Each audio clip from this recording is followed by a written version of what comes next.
Hello, everybody, and welcome to the Afternoon Tune. I am your host, Josh, and with me are my two co-hosts. It's your boy Chase. And it's your boy Nick. And we got a good show filled with a lot of news, a lot of topics. We're going to be covering in Newswise. Going to discuss the short little Snake Eyes teaser that they popped out, like a little minute teaser trailer they showed.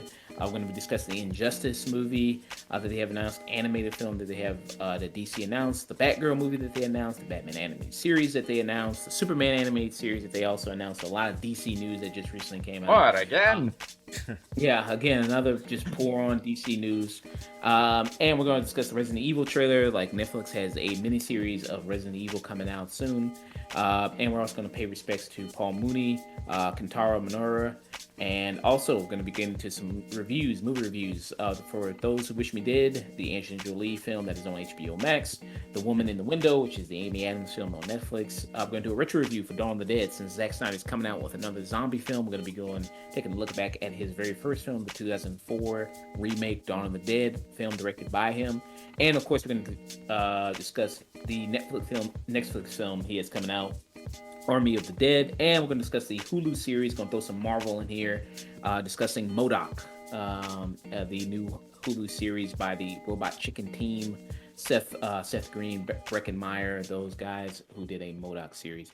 How are you guys doing today? Doing well, man. It was a birthday week for not just me, but also my dad. Okay. He was born like a couple days after my birthday, so we're celebrating him, getting some seafood, some lobsters, some crawfish. You know what I'm saying? Okay. Nice little birthday dinner. How about you, Nick? I've been good, just busy. If you guys ever decide to pick up a second language, I do not recommend Japanese, because these are all like the flashcards that I've had to make just this week, Bro, just do Duolingo. memorizing kanji. Just do Duolingo. Like I need to write the shit down, otherwise I'm not gonna remember it. Oh wait. Okay. For me, I got my first shot with the vaccine, so got that this past week. You don't need to raw dog the movie theater anymore. Yeah, congrats. Yeah. Still need my second one. I'm going for my second one, the 7th, before I leave. So I'll be leaving in June. I'm gonna be out of the pod for a little bit, just for the month there, just for a couple weeks, doing some stuff. So I hope I don't get sick while I'm on this trip. That really sucks. So I heard sometimes with the second shot you get a little sick. So I hope I don't. Which one did you get? I got the Pfizer. I got the Pfizer one. Oh yeah, no, that's gonna kick your ass on the next day. The first shot, I mean, it was typical like arm soreness and felt itchy, of course. Like that was kind of all I kind of had. I didn't really feel any major symptoms. Like they said, you may feel like a migraine or something like that. May get a fever. I didn't feel any of that. So hopefully, maybe the same thing's going for the second shot. Just coming up. Oh, what you saying? I was just gonna say that second one. Don't let it fool you, because on the first day I thought I was invincible, and then I ended up just like invincible. We should just, like, when you edit this, we should just like cut that title card in there. Oh yeah. yeah. Second day you feel. Yeah, no, you're dead on the second day. I don't know how you felt about it, Nick, but like, I mean, I got the my Moderna vaccine, so it was the first shot where I felt most of the side effects. But even then, I was pretty much just like in bed, arm sore for an entire day. Second shot, I felt fine. Yeah, drink up. Just remember to drink as much water and as much OJ as you could find, Josh. I'm telling you right now. Water and electrolytes. I'm telling you right now. Get your electrolytes before you get that second shot. It's what plants crave. Yeah. Okay. Well, that's duly noted. I'll make sure to do that. That's duly noted. And then as far as anything else, I mean, Chicago, they just announced that Lollapalooza is going to come back. Don't know why they decided to do that now. Maybe should have waited another year. But I guess the city needs money. I guess. They tax the hell out of middle class and poor people, so I guess they need some more money still, I guess. So they're going to be doing that this year. They took off last year, of course, because the pandemic was at its height. they say that in order to get in, you got to have the vaccine. You had to have the 2 doses or the 1 shot with Johnson Johnson. You got to do that, or you have to get tested every day of the festival in order to enter. To have a good COVID test. But I'm still not trusting that. Yeah. Oh hell no. Especially since the average attendance at Lollapalooza, and Lollapalooza is a huge music festival here in Chicago. It's one of the biggest music festivals in the world. It's the average attendance. It's a 4-day festival. Is like 100,000 people. Yeah. Typically, so it's a lot of people. The lineup also, gotta say, it's kind of a C-list kind of lineup, B-list kind of lineup. And there's some good acts there. Who's playing there? Who's playing Lollapalooza this year? The big headliners are like Post Malone, Miley Cyrus, Tyler the Creator, Megan Thee Stallion's gonna be there, The Baby. Those aren't C-list. What the fuck? On what list are those guys C-listers? Yeah. Well, I'm saying for me, as far as for you, I'm sorry, for me personally, like as far as like I'm gonna really risk going out there to go see. You know what I mean? I'm not really gonna risk going out there. Yeah, no, for you, but like I'm talking about like in terms of just like general, like that's kind of A-list right now. So you said Meg, yeah, you could argue against Post and like Miley maybe, but as soon as you said Meg, The Baby, Meg is below right now. Meg is below Miley Cyrus when it comes to them listing the names. So like Foo Fighters is the very first one. Foo Fighters is Post Malone, Tyler Creator, Miley Cyrus, The Baby, Marshmello, Journey's gonna be there. So that's like sometimes they have like a dad band that they have there, like Metallica or something. They'll throw in like one old school dad band. Like Paul McCartney was there. I went one year. I went to go see Paul McCartney there at Lolla. That was great. It was a great performance. Like he just kept doing one song after the other. Like it was like a really great performance. And so that was really fun. They have Roddy Ricch is gonna be there. Polo G, Trippie Redd. Freddie Gibbs is gonna be there. I like Freddie Gibbs a lot. I like him a lot. JPEG Mafia is gonna be there. Brockhampton's gonna be there. They also have like Rico Nasty's gonna be there. She's really good. I like Rico Nasty quite a bit. So they have a lot of other people that I also do enjoy, but again, you know what I mean? It's kind of it's COVID time. I'm not risking it. And things like that otherwise. But I told a friend of mine he's going. He's gonna do it. I told him pick me up some merch if you can while he's there. Send him some money. Pick me up some Meg Thee Stallion merch or something like that, or maybe some Brockhampton merch. So. That'd be pretty good to maybe get some of that, but I'll wait till next year. I got no problem. I mean, if this lineup, go ahead. Yeah, it's like especially because the U.S. is kind of like relaxing all the restrictions with COVID. I don't trust none of y'all motherfuckers to not be vaccinated. I don't trust none of y'all. I'm kind of nervous about how quickly things are trying to open up because like we keep messing around with this joint. Not everybody's vaccinated. Not everybody across the world is vaccinated. So like, Karens are gonna fucking lie about being vaccinated so they don't have to wear a mask. Yeah. And then we're easing all these restrictions and I mean like, of course like the CDC like the recommendations made sense to me, but it didn't make sense in terms of timing, in the sense that like. Not most people are going to obey the timing, and most people are gonna be like, "Oh, no mask now. We good outside. Everybody's good outside. No mask now." They're gonna abuse that joint. So, I don't know. We'll see. Yeah, I'm at least keeping my mask on at least till next year. Oh yeah, no. At least till next year. I high key feel healthy with the mask on. I haven't been catching nothing. It is. It's like the first year in a long time where I usually like around like August or so, that's when I like feel like shit for like a week when I have a cold. Nah, past year, masks on, felt perfectly fine. Yeah, like even mask on and stay the fuck away from me. Like even with allergies, I'll put the mask on and I feel fine. Like I feel it. I was about to say invincible.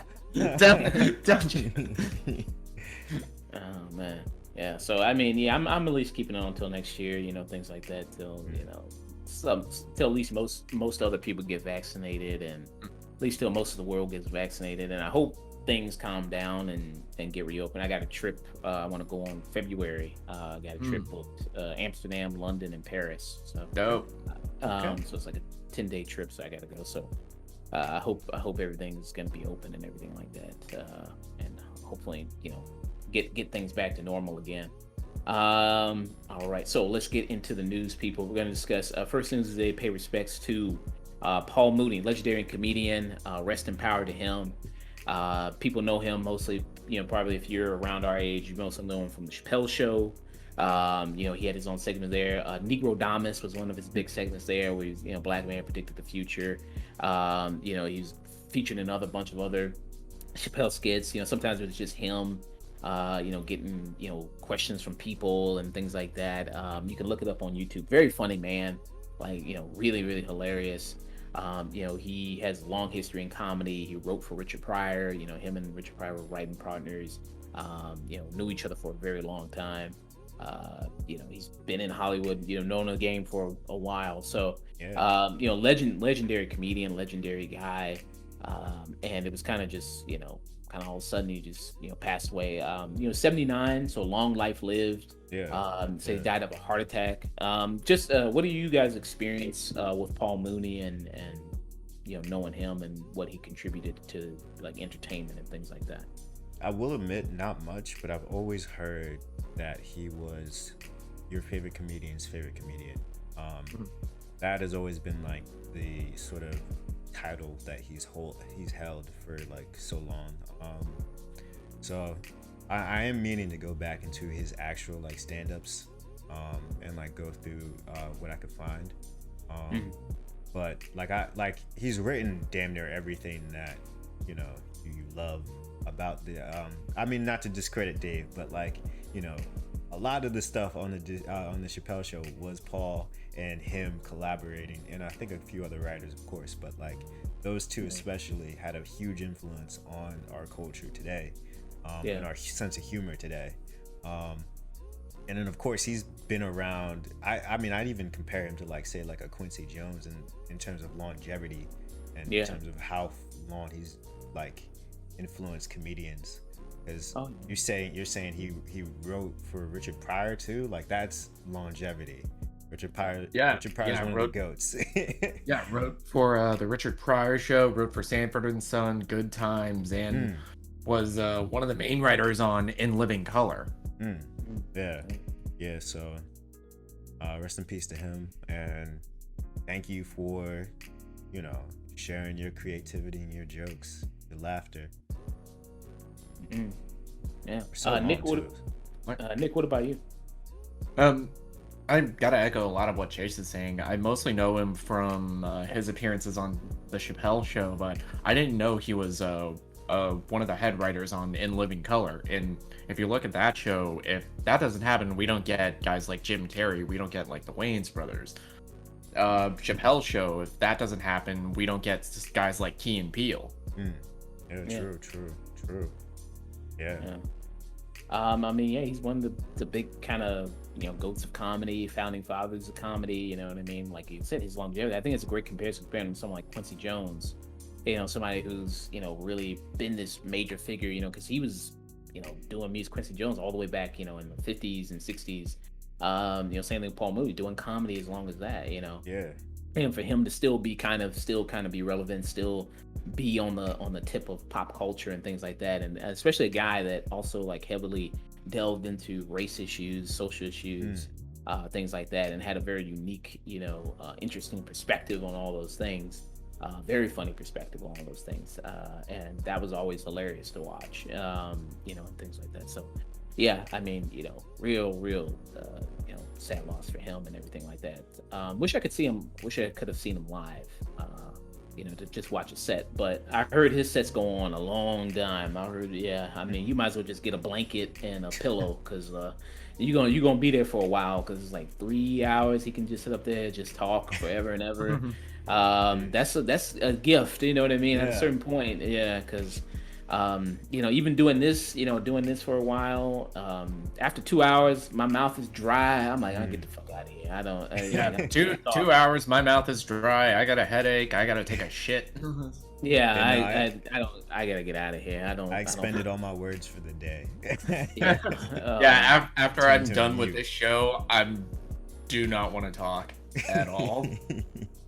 I mean, I don't know how people they go on these streams. I see Twitch streams. Sometimes I look, it's like 7 hours, 5 hours. I'm like, damn, holy shit. I know. That's a lot of time. Holy crap. Spending their entire week on a stream. That's insane to me. Yeah, but I mean, that's crazy. Yeah, that's work ethic for you. Yeah, work ethic. That's work ethic. That's work ethic for you. Yeah. I guess we'll. Speaking of work ethic, I guess we're going to just saying rest in peace and rest in power to Kentaro Miura, the author of Berserk. Now I'm sad because I just got into Berserk. Like, this is the second volume. So like I didn't get a chance to like actually like go through his entire work, so I can't like say too much about it. But what I do know is that like the story itself is something that he put his entire life into. He's been writing. He wrote Berserk for like 30 years, which I can't imagine writing a series, a group of characters for 30 years. That's intense. And then to be able to draw it in such detail the way he did. I was reading a couple like interviews that he had talked about, and like one of the things that his editors always got on him about was just like he would spend too much time inking and just adding so much detail. And like if you just look up Berserk art, you'll see why. Like like why it's that popular for a reason, and why I had to pick up the copies instead of just reading it allegedly. Because like the art in this manga is just beautiful.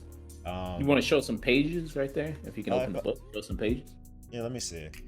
Some of the pages are extremely graphic.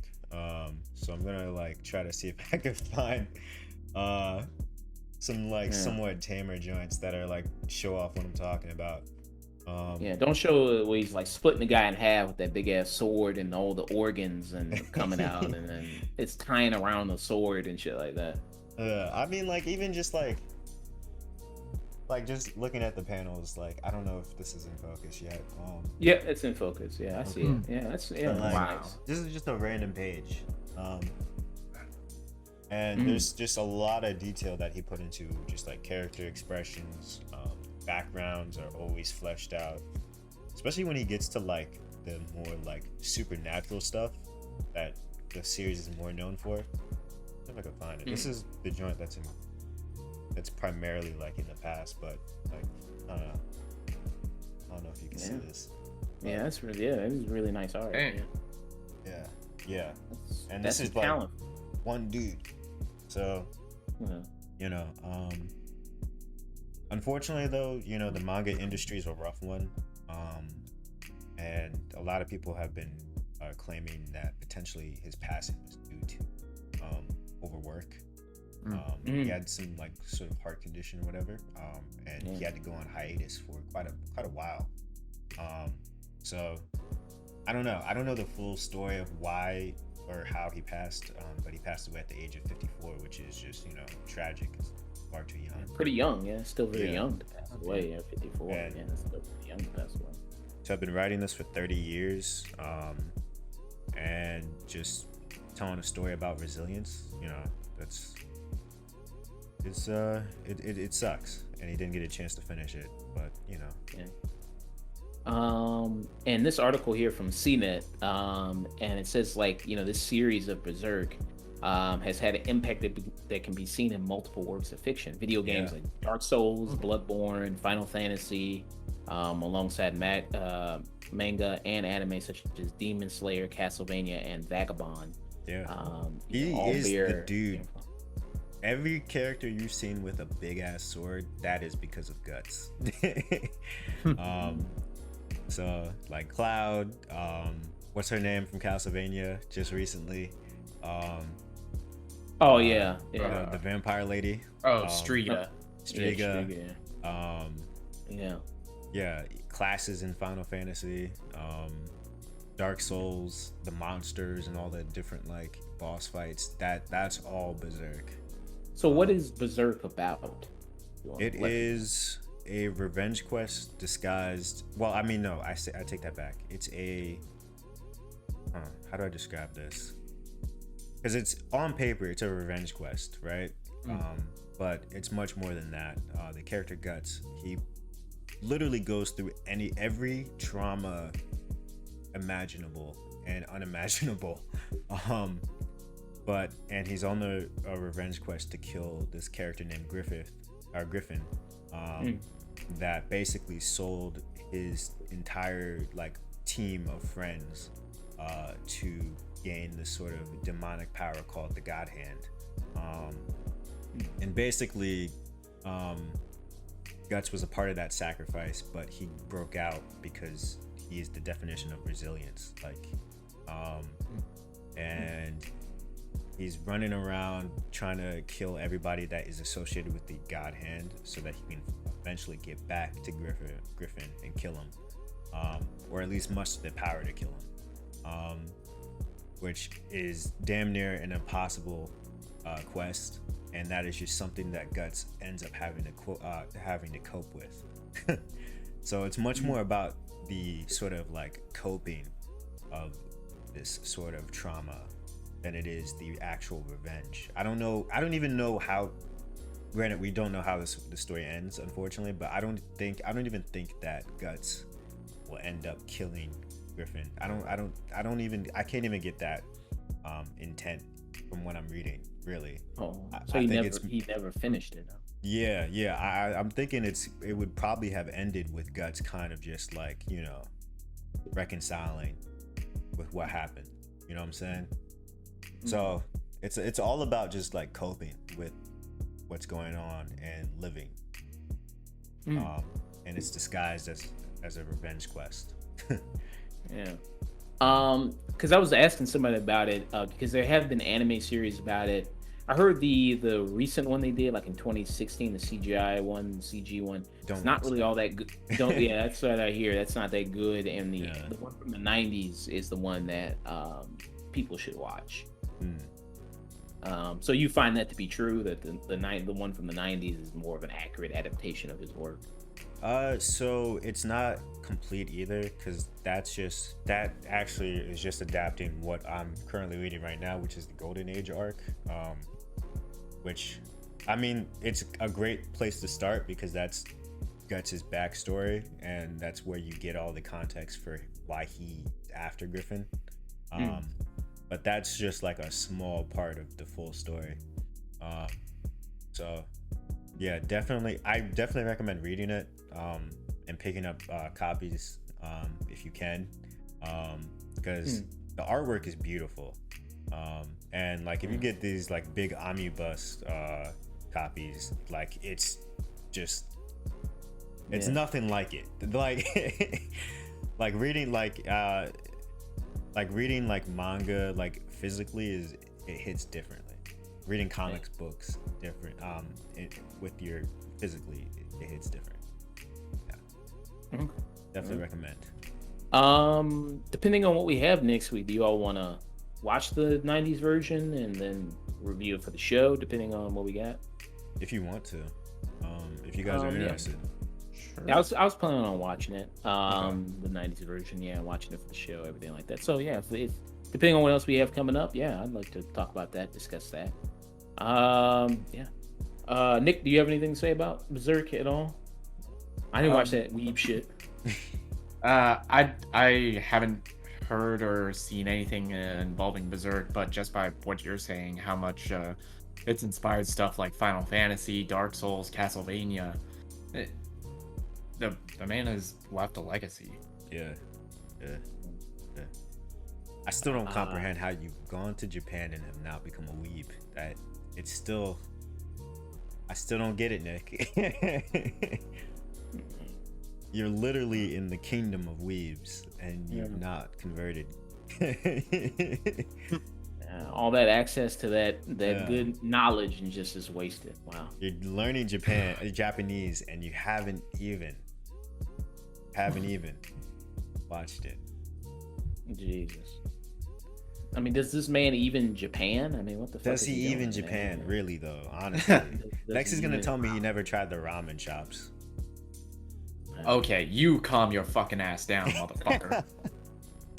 Man. All right. So, moving on from discussing Berserk, Creator, everything like that, we're going to discuss just real quickly the Snake Eyes trailer because most of you people have already seen it already. So, I'm going to just be discussing that real quick.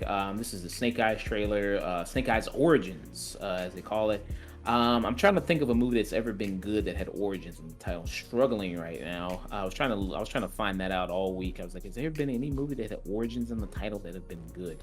If anybody knows of a movie or TV show or anything like that, please let me know. In the comments. Well, there's if it counts, Annabelle Creation. But that's not. It doesn't have origin. Ouija, Origin of Evil. Oh yes, the second Ouija movie. That one was actually pretty good, and it's got origin. Yeah. So there we go. We got one. Maybe this. We got one. We got one out of like 30 years of origin movies. Yeah, the first one that came to mind, of course, was X-Men Origin, and that. Just like no. That shit was trash. Yeah. Yeah. No. That alone enough was made me co-sign your statement, Josh. Like origin would never put origin in the title of anything ever. And that was another failure for Tyler Hoechlin. Tyler Hoechlin is his name. Or was him. He was Gambit, right? No, that was Taylor Kitsch. Oh, Taylor Kitsch, that was his name. Yeah, that was the guy who Hollywood tried to force on us with stuff like John Carter, Battleship, and like 9 other movies that all bombed that nobody gave a shit about. I wonder, has anybody had a worse record than him? I mean, he's got a shit bad average. Oh my god, Battleship and X-Men Origins and John. Oh my god, bro, your batting average is crap. Wow, I mean, Scott Eastwood, baby. You gotta blame his agent too, though. Yeah. Yeah. And then he was even in the worst season of True Detective. And he was in season 2. That's the worst season. Everybody hated that season. Sheesh. Oh my god, most people hated that season. But because it came off the stellar first season, and then it was like, oh yeah, we can't wait for this season. And then he was in it, and it had a great cast. It had Colin Farrell and Vince Vaughn was in it, and Rachel McAdams, and it was the Game of Thrones season 8 of True Detective. Yeah. And I haven't seen. I haven't seen season 3 because I heard it did bounce back with season 3 with Mahershala Ali. It did bounce back, but I haven't watched it yet. But Snake Eyes, the trailer, we're gonna discuss that, right? We just went off there for a second. Discussing Taylor Kitsch there.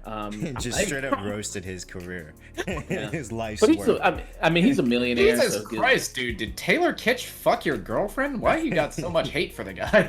I don't have hate for him. I'm just saying he was in bad movies. Does he not? He probably knows he's in bad movies. He probably doesn't disagree. One thing I've learned this week. I don't know if you guys know about Kwame Brown, but like, we should stop roasting millionaire bust, okay? Because they have a reason to clap. They can clap back. They got all the time in the world. They have all the money in the world, and they have all the time to be petty about it. The man got paid. Yeah. So he got paid. Yeah. Yeah. Yeah. Stop roasting these millionaire busts, even if they were trash. Back to Snake Eyes. Trash. I'd say a great fucking cast with this. You have Henry Golding as the titular Snake Eyes. You have Samara Weaving as Scarlet. You have my man from Warrior, Andrew Koji, as Storm Shadow. Yeah. It's a solid cast, especially people who know what they're doing when it comes to the fight scenes. Like you said, Koji from Warriors, that's a big show. Who just got picked up for a season 3 with HBO Max, so that's coming back. We should talk about that when the season 3 comes out. Yes, we should. We should do Henry Golding here. who, I mean, gets a chance for him to be an action hero. He was Yep, just and just from videos of him online working with the guys at 8711, he's putting in the work to learn how to fight with the sword. Okay. Yeah, that's good. That's good to hear. And so I like he's trying to more diversify his career, because you know he's been in some romantic comedies like Crazy Rich Asians, the movie he did with also the actress from Game of Thrones. Last Christmas. Yeah, Last Christmas. He was in that. So, and then he was also in a gangster film, the Guy Ritchie film, The Gentleman. So here he's, you know, in an action film, action lead here. So trying to do that. So I like he's trying to, you know, get a more diversified portfolio of performances here. The action you see, I mean, in this, you know, minute trailer, so it's just packed with it. Looks pretty good. You know, you get some nice scenes, nice sword play. You get a nice opening scene where he's fighting people, you know, tons of people, like on a stack of cars, which is pretty cool. Yeah. So I mean, expectation wise from this movie, just to be a good action movie, to show some good fight scenes, I mean, that's kind of the expectation that, you know, I kind of have for it, you know, just to be entertaining on that level. You know, you have to be, you know, great story or anything like that, just to be entertaining if you have some really, really good fight scenes there. What do you guys, you know, look for this, and you know, what do you think about the little snippet that we've seen? Yeah, I kind of agree. I'm not expecting the greatest story. I'm kind of going in with the same expectations I had for Mortal Kombat. Will it make me cheese when there's fights? Now, and if it's a good story, that's just the cherry on top, because you know, with G.I. Joe, I never expected decent. Yeah, with G.I. one, it is one already in the cons column is one. It's a G.I. Joe movie, and we've kind of all figured out what to expect from them. The second is this movie is directed by Robert Schwenke. I think is how you pronounce his name.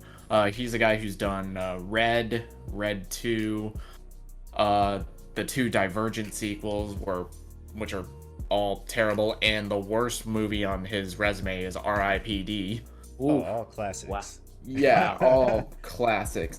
He did kind of bounce back with his last movie before this. It was this German film called The Captain, which I've heard great things about. But a good thing in the pro column is, if you guys seen the Donnie Yen movie Flashpoint, one of the fight choreographers there is working second unit as a director here. Okay. So hopefully we'll get at least decent fight scenes. Yeah. That's all I could hope for. Yeah, pretty much. To briefly talk about like the Mortal Kombat like roast that everybody seems to have, like I feel like it's so unfair. What did you guys really expect this to have a concise story? Yeah, and that game story is stupid. Yeah. Well, just because it's a stupid story don't mean you can't. I mean, you know, you gotta, you know, make it still kind of interesting.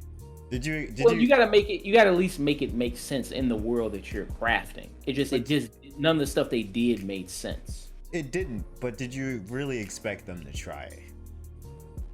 I mean, I expect them to do better than what they, because it's like some of the stuff that just happens in Mortal Kombat. Like Scorpion just shows up. Like there's no good explanation why he just shows up. Why? Why not? I don't care. It looked cool. You know, Josh, I hear your complaints and I understand them. Yeah. I don't give a fuck. Like in comparison to the previous Mortal Kombat live actions, and shit, like, in comparison to G.I. Joe. In comparison to Annihilation. Oh, it's much better than Annihilation. I mean, people saying that Annihilation was better is just absolutely absurd. Fuck out of here. You know. Yeah. But like you look at the animated one they did, at least they established Scorpion going to hell, Scorpion coming back from hell. At least they definitely Scorpion should have been the main character in this live action movie. But like with live actions, unfortunately, the bar is so low for me. Like with like these types of adaptations and these types of movies, it's just like, you know what? I don't expect this to make sense. I just expect it to look fun and to be fun. Yeah. And this, I mean, from the trailer, what you're seeing from Snake Eyes, I mean, this looks fun. I mean, and I think, kind of one of the biggest things about like Mortal Kombat was you had not all that many action scenes. You had some, but you know what I mean? I mean, it was good. I think it was a good amount paced throughout. You had a good amount of action scenes, and all of your actors, they all knew how to fight. Yeah. Yeah. There was no like weird cuts to like disguise like the There's no like stunts. Liam Neeson hopping a fence and needing like 37 cuts. Yeah. And like I said, you have the actor from Warriors, Andrew Koji, who's going to play Storm Shadow in it. You have some more Raven Scarlet. You have Iko Weiss from The Raid. Yeah, from The Raid, who's going to be Hard Master. So you got some characters there. So I guess they're trying to do a G.I. Joe universe. I guess everybody wants to do a universe, I guess. So they're going to do that. Yeah, sure. Fuck it. Why not? So I guess they're gonna do these origin movies. If this is a big success, then I guess they're gonna do more of these, I assume. World Hunger or G.I. Joe universe. G.I. Joe universe. Why not? Yeah, that's easier. That's simpler. Just pump out, $200 million movie, action movie. That's easier. Make your money back quick. $200 million action movie, and you got actual Asian people to play Asian characters. So true. Good on you. True. Progress, Hollywood. Progress. Even though wasn't Snake Eyes white though? Wasn't he a white guy? Yeah. In the comics, initially Snake Eyes was a white character, but I think the creator, who was Asian, he wanted him to be white because he wanted to be seen as an outsider. But if you're even half Asian, you're already an outsider. Yeah. So yeah, we'll see.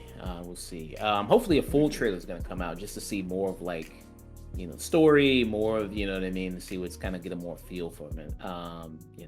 Let's see what's gonna happen.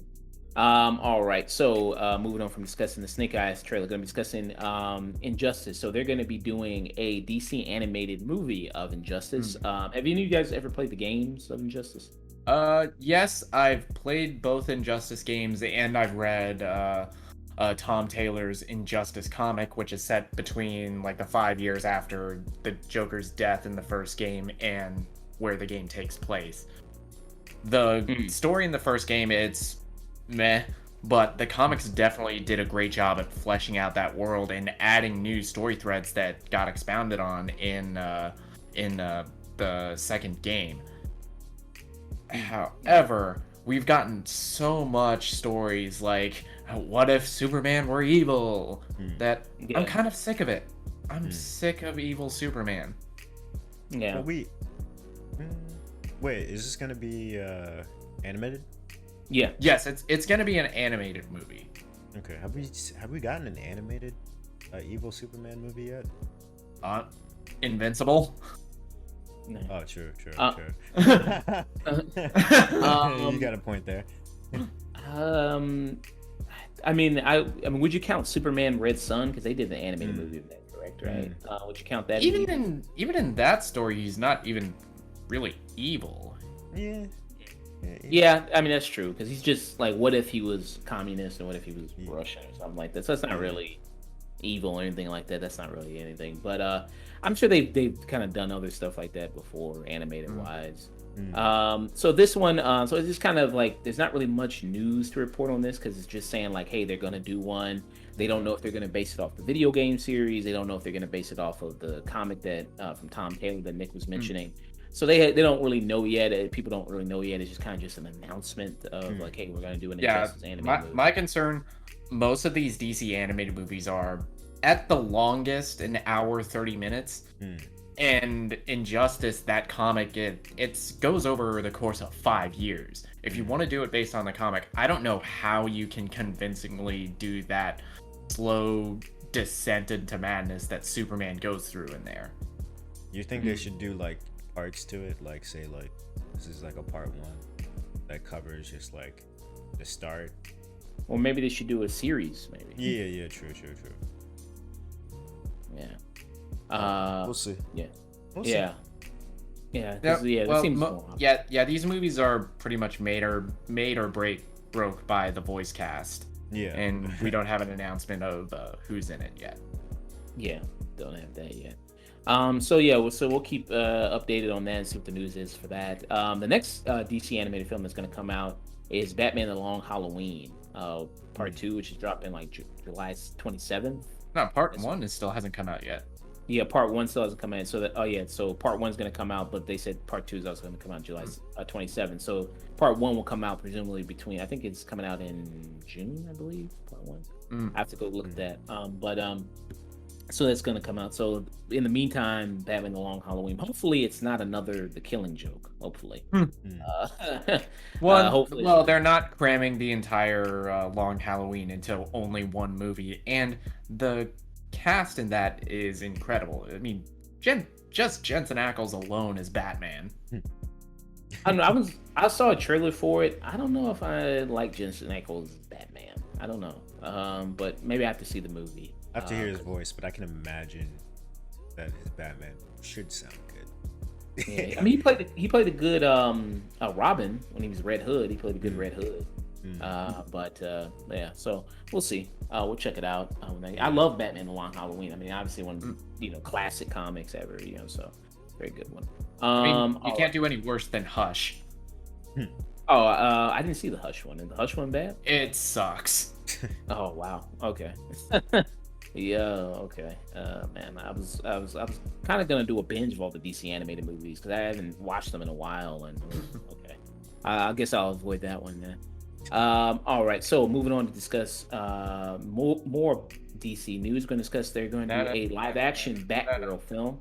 Oh, right. And directed by the two Bad Boys for Life directors. And Bad Boys for Life was a movie that was a surprise hit. And a movie that's a third movie in a kind of trilogy. Still think Bad Boys for Life should have been the title of the fourth movie. Yeah, that missed opportunity. Maybe they'll do a fourth movie and go, Bad Boys for More Life. You know what I mean? Something like that. So, maybe they'll do something like that in the fourth one. So, but you have those two directors. They're coming to do the Batgirl movie, and centering on Barbara Gordon, who's the daughter of the Gotham City Police Commissioner, of course, James Gordon. And Christina Hudson who wrote Bumblebee, which was a good movie, even though it was basically like Iron Giant, E.T., whatever. I thought it was pretty solid. Definitely. Yep, she wrote Bumblebee, and she also wrote Birds of Prey. Yeah. So she's kind of familiar in this particular, genre of film, writing for that type of stuff. So you get somebody who is kind of familiar with that type of work. I don't know if they are going to do a black Barbara Gordon since Jim Gordon is going to be black in the Matt Reeves Batman. He's going to be played by Jeffrey Wright. So I don't know if they are going to. I don't know if this is connected with that. DC's weird in everything they do, so I don't know what's connected and what's not connected. Yeah, there's no cohesive plan for a cinematic universe. I think they're just throwing everything at the wall and just using the multiverse excuse. Yep, different universe. Yeah. So, different universe. Fuck off. You want your Batgirl movie, right? Just so they can get away with just saying if it flops, it's not canon. So if it flops, yep, you have the built-in excuse. If it flops, it ain't canon. Yeah. It's on another Earth somewhere. You know what I mean? Do something Earth like 69. That. So. Nice. So I don't know if they're going to do that. It would make it. Again, I would also say I don't know if you would necessarily have to introduce Batgirl before you do a Batgirl movie, since she is tied to Batman. I mean, her kind of character is tied to Batman. They did a Joker origin story without Batman, so it's fine. They could do Batgirl. Did they though? I mean, he was still there, I mean, but he didn't have the role that we're used to seeing. Yeah. So I feel like Batman's such an iconic character that you can pretty much introduce any of his comic partners without having him there. Yeah, maybe. Because in some way, some characters I think you can. Some are famous. I mean, everybody knows Batgirl. Because Batman, they've done so much Batman stuff. And we're going to talk about other Batman stuff. There's Batman's so ubiquitous that Honestly, I could like take 5 years and not see a Batman thing. Yeah, But you won't, absolutely. because Yeah. literally upcoming is the Batman animated series Yeah. that we're about to discuss. Yeah. Um, Yeah, it's so segue right into the Batman animated series. So Batman Cape Crusader, animated series coming from Bruce Timm, J.J. Abrams, Matt Reeves, that's going to be set at HBO Max and Cartoon Network. And so with this kind of development team, Bruce Timm, coming off of the legendary Batman the Animated Series, kind of one of the most influential and considered one of the greatest animated series of all time. He was kind of one of the people responsible for Batman the Killing Joke, which was, yeah. So his work lately has not been up to snuff, has not been what we've come to expect from Bruce Timm coming off of those things. J.J. Abrams, I mean, he's a good producer on stuff. I mean, I guess if he doesn't have too much creative, kind of input, I think he's a good producer on stuff. And then you have Matt Reeves, who, of course, is doing the Batman with Robert Pattinson. I don't know if he's still driving Robert Pattinson crazy, because I know there was that whole thing that came out about, he's making Robert Pattinson do 80 takes of the same thing over and over and over again, and he's driving him crazy. That's what they say. So I don't know if he's, You're an actor. This is what the job you signed up for. Yeah. So I mean, Batman is kind of crazy, Bruh. so I guess maybe that's. You're an actor. This is the job you signed up for, and the check cleared. So yeah. True. The check did clear, and it was probably thick. And when you see it, so you have a little bit of an image that they showed along with kind of the announcement for the animated series, and it has the very like pointy ears Batman, the Batman from like the Detective Comics. He's first introduced, so very like a 1940s, 1950s look of Batman.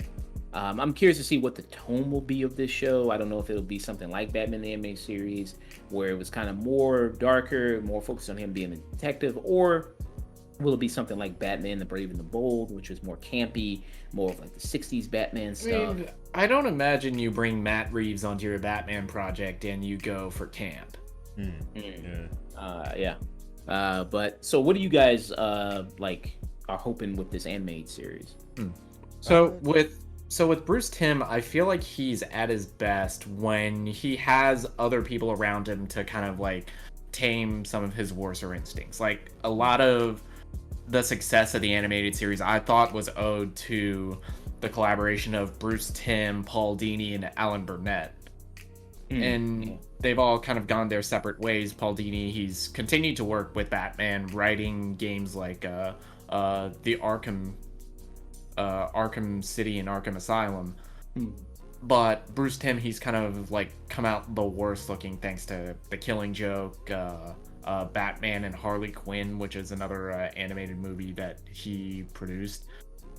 But I think J.J. Abrams, he's definitely the money guy. He's a guy that can go into any room and get anything off the ground. But Matt Reeves, just listening to his interviews talking about his Batman movie, I feel like he understands the character just about as much as anyone who is going to be handed the reins to it should. Yeah. Chase?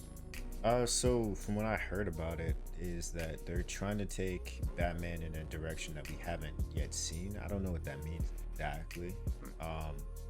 But or at least seen like animated or in live action. So, I just hope that we get more of the detective sort of like cooler stuff to Batman rather than, sort of like the more campy side. You said this is going to be on Cartoon Network though, right? Cartoon Network and HBO Max. Okay. I mean, there's a chance for it to go to push a little bit of boundaries with how dark or how deep it goes into Batman's detective work. But we'll see. Yeah. I don't know. His ears look weird to me, so I'll have to get used to that.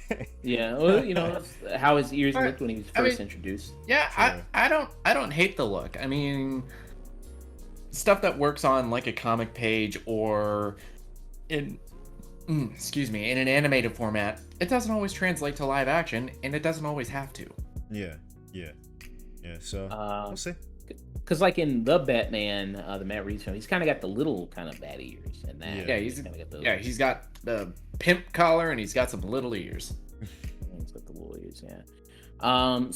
Moving on to another character that DC just loves to pimp out, Superman the animated series. We're gonna do that one, which is also gonna come to HBO Max and Cartoon Network. It's gonna star Jack Quaid. People know Jack Quaid, the son of Dennis Quaid, also the star of The Boys, who plays Huey. Here, you grown up. I love to see it. Yeah, good for him. Here, you have an anime series about Clark Kent, Lois Lane, and Jimmy Olsen, who is again more with the ginger replacement theory. You know what I mean? They're just replacing all the gingers with black people again. You have Jimmy Olsen, who is black, just like how he is in Supergirl. Even though I think in Supergirl, in Supergirl, he's voiced by Ashtray Bitch himself, Mehcad Brooks. Yeah, played by him. Even though I think he just recently left Supergirl, if I'm not mistaken. I think he left. I think he left like 2 seasons ago to do Mortal Kombat. Yeah. So he left that. And so here it's going to be following. They say this is via Variety here. It says HBO Max and Cartoon Network announced 2-season series order for My Adventures with Superman, which follows the Man of Steel and the Dodged Daily Planet reporter in their 20s, as well as their best friend Jimmy Olsen, as they begin to discover who they are and everything they can accomplish together as an investigative news team. The serialized coming-of-age story sees Superman build up his secret identity and embrace his role as the hero of Metropolis and perhaps the world, while Lois, now a star journalist, takes aspiring photographer Jimmy under her wing. All the while, Clark and Lois are falling in love, sharing adventures and taking down bad guys. So, do you all think that? How with the Batman series, it really focused on him being a detective. This is more going to focus on Clark and kind of his reporting skills, the investigative journalism aspect of his kind of Clark Kent persona. I mean, do you like that kind of aspect, that approach to this? Sounds cool to me. I mean, it's more unique. I do.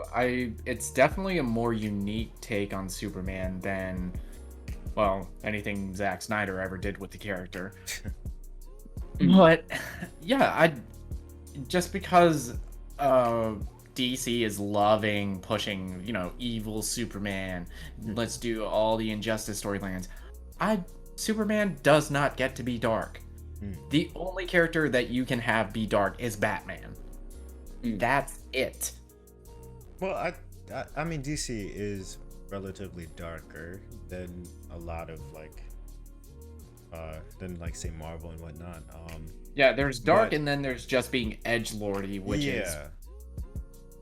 is what they've been going for lately. But with the journalistic aspect, that could be really cool.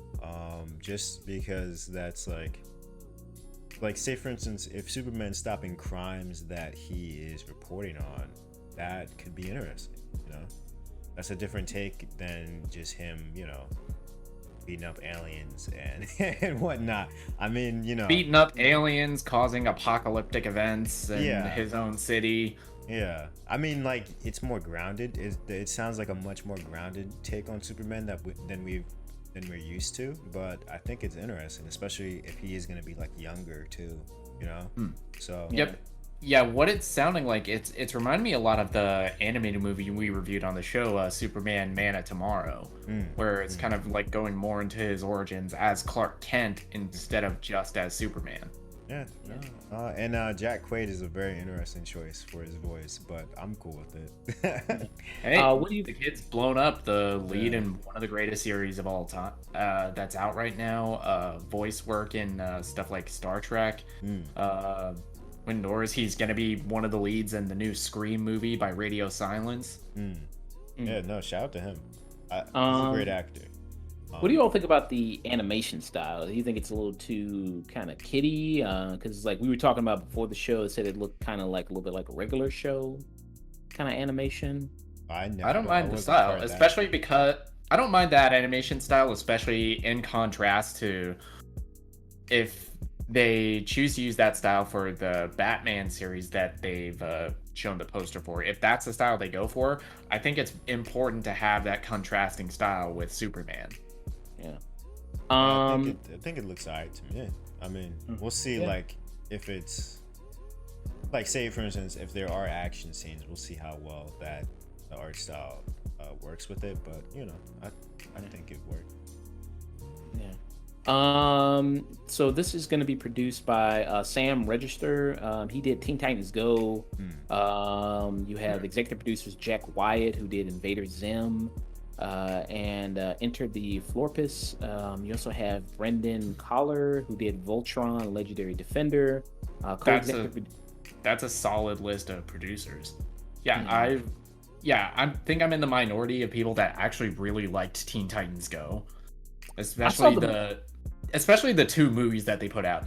Go to the Movies and Teen Titans Go versus Teen Titans. Those movies are awesome. Yeah. I think the movies and then like certain episodes, but it does get a lot of flack for like some of the weaker episodes that I think. I understand but I get the flack, but I think a lot of it is because we never got to see like season 5 of the original Teen Titans. Yeah. Teen Titans Go. I mean, I kind of resisted watching it because I was like, oh, this kind of doesn't really look like my thing. But I did see the movie, the first one, Go to the Movies, and it was really funny. I did kind of enjoy it. I love the scene where they kill Bruce Wayne's parents. That was really funny. They got a lot of good funny moments in there, good gags in there that I thought were really good. That were pretty enjoyable. Save Krypton by throwing an EDM concert. Yeah. I mean, they had some good moments. And I was like, oh, maybe I should. It made me kind of want to watch the show, but I didn't. I never followed up with watching the show. But I'll probably check out the other movie when I get the chance. But yeah, I mean, like you said, solid line of producers. You got Josie Campbell, who she did She-Ra and the Princess of Power. So yeah, so I've never seen that one before, but I've seen Voltron, Legendary Defender. I thought that was pretty enjoyable. I need to finish that show. I thought that was pretty solid when I watched it. All right, so moving on from discussing that, gonna discuss Resident Evil. They had a Infinite Darkness. Resident Evil Infinite Darkness, or why Claire Redfield and Leon S. Kennedy should never be in the same building. And this is a Netflix anime series. Anime.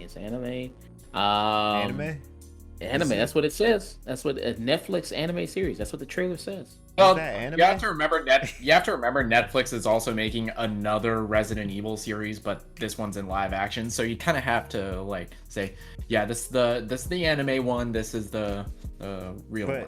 All right, so here's my problem with how loosely it's using like anime is that it's like CG. It's not really like anime. Like it's more. It look. I mean, Japan makes CG.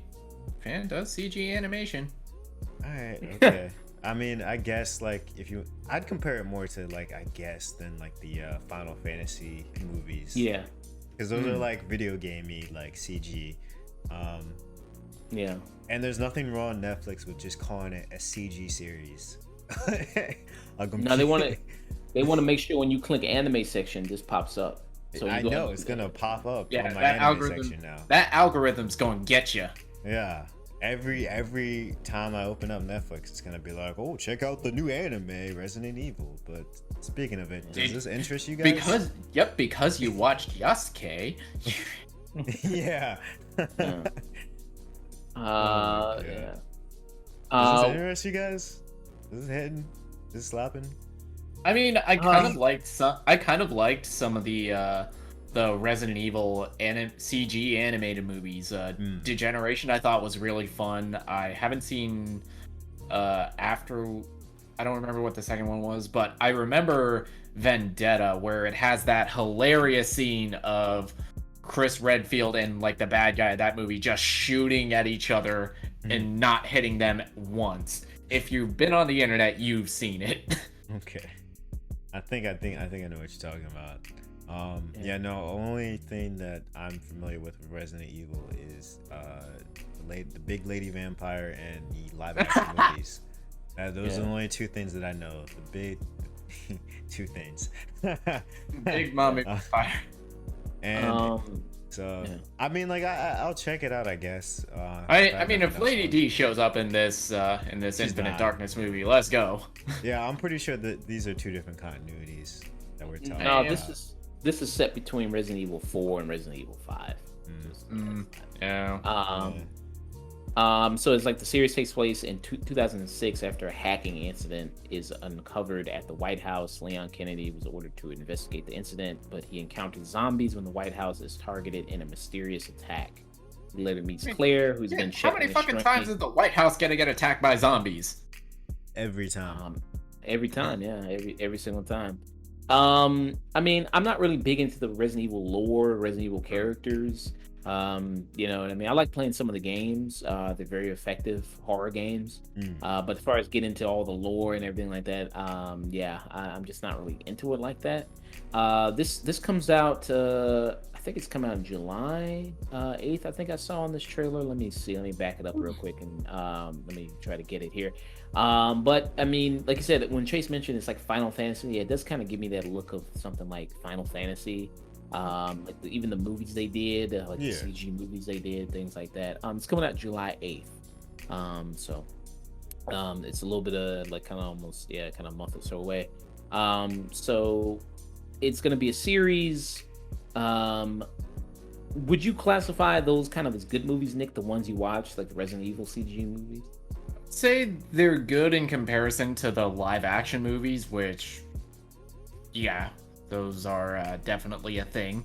But then I'd put them on the same level as I would some of the like lower tier DC movies, stuff like Justice League War or Throne of Atlantis. I'd put them on the same level as those. They're fun, but they're not anything special. Okay. Yeah. All right. So moving on from discussing Resident Evil, gonna get into the reviews finally here. Those Who Wish Me Dead, which is the Angelina Jolie film that is on HBO Max. I did not get a chance to finish it, but these two guys did. They checked it out. Yep. Those Who Wish Me Dead, aka the worst gender reveal party ever.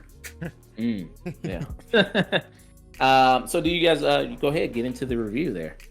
You got this. All right, this is the second feature film directed by Taylor Sheridan. He's the screenwriter for such films as Sicario, Hell or High Water, and Wind River, which are kind of like his biggest three claims to fame. Wind River was also a movie he directed, but he's kind of been slipping lately, writing and directing stuff like this, and a movie we covered a couple weeks ago, Without Remorse.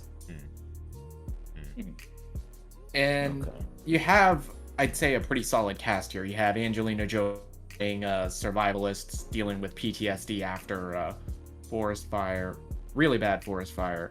You have John Bernthal, who's like kind of the big tough guy sheriff of this town.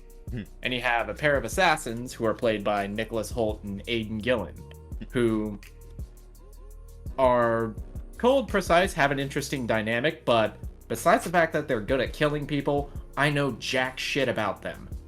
I mean, that's kind of just the theme for all the characters, really. Yeah, like Bubbles had to... Yeah, it's like... This entire film, a lot of it... I feel like I have a lot of the same criticism with this as I do with it Without Remorse, both written by Taylor Sheridan. All the characters, they could be interesting, but nobody is developed in any kind of meaningful way. And by the time you get to the end of this movie, you still don't know why the fuck these assassins are trying to kill this little kid. Yeah. I love, full spoiler alert, because I don't care. You're not watching this. Let's be real. You have Tyler Perry come in, and he's like sort of presented it as like the work ethic.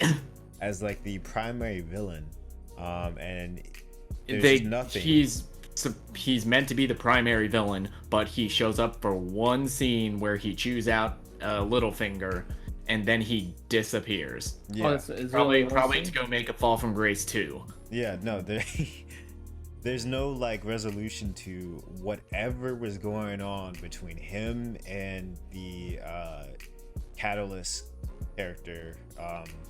Which was the Catalyst, Catalyst character who's played, the like accountant dude who's played by Jake Weber, who we'll talk about later in our Dawn of the Dead review.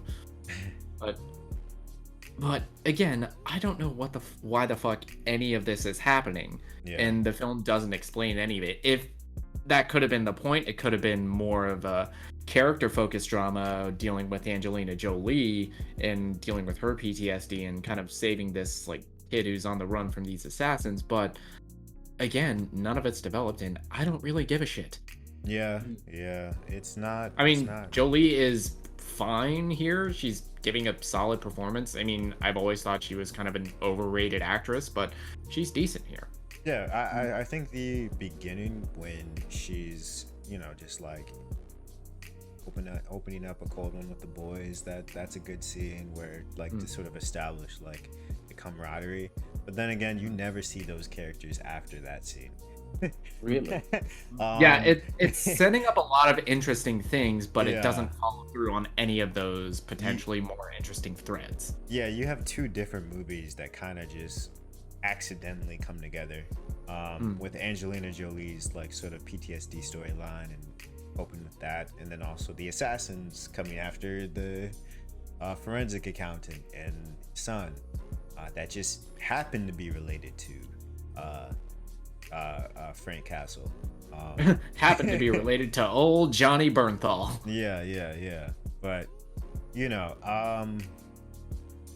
it's not the strongest movie at all. It's definitely, I'd say it's weaker than Without Remorse. I'd say it's weaker than Without Remorse, and I'd say this is easily Taylor Sheridan's worst film that he's been involved with. Wow. Yeah. Which, especially considering the just like 3-punch combo that he came out the gate with: Sicario, Hell or High Water, Wind River. All those movies are fucking incredible, and you go from that to Without Remorse and this. Yeah. I mean, to this, like it's just poorly structured, and like I was talking about it with a friend. Like the third act is just like you set up for there to be like these big battles between Angelina Jolie's character and the assassins, and they're in like the fire, and it's like a cool, like these are cool shots. These are all cool ideas. Yeah, it looks great.